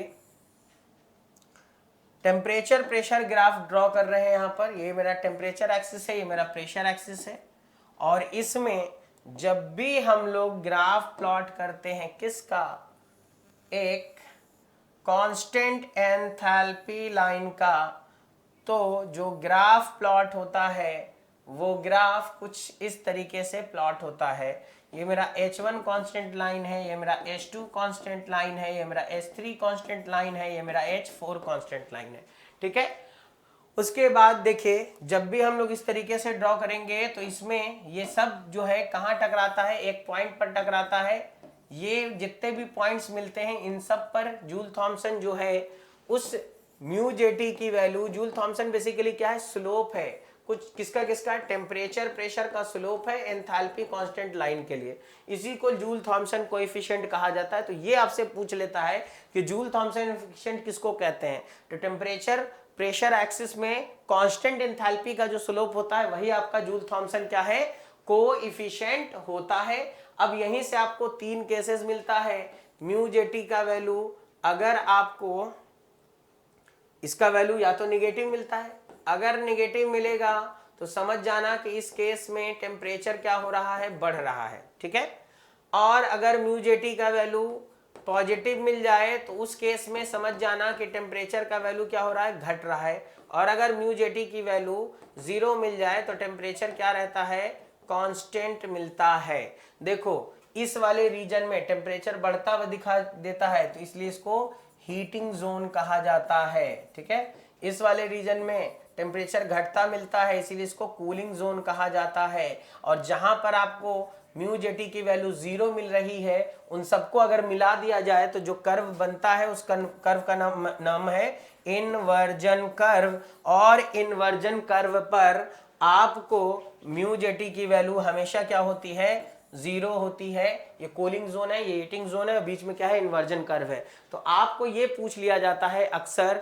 तो फिलहाल आज हम लोग अपने लेक्चर को यहीं तक रहते हैं, और यहां तक हमारा बेसिक में जो भी कॉन्सेप्चुअल पार्ट था इस सब हम लोगों ने कंप्लीट कर लिया है।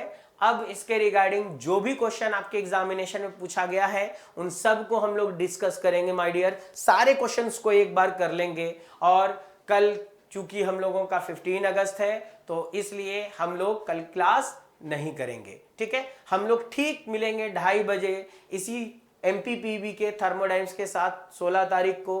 तो तब तक के लिए goodbye, take care, best of luck and जय हिंद।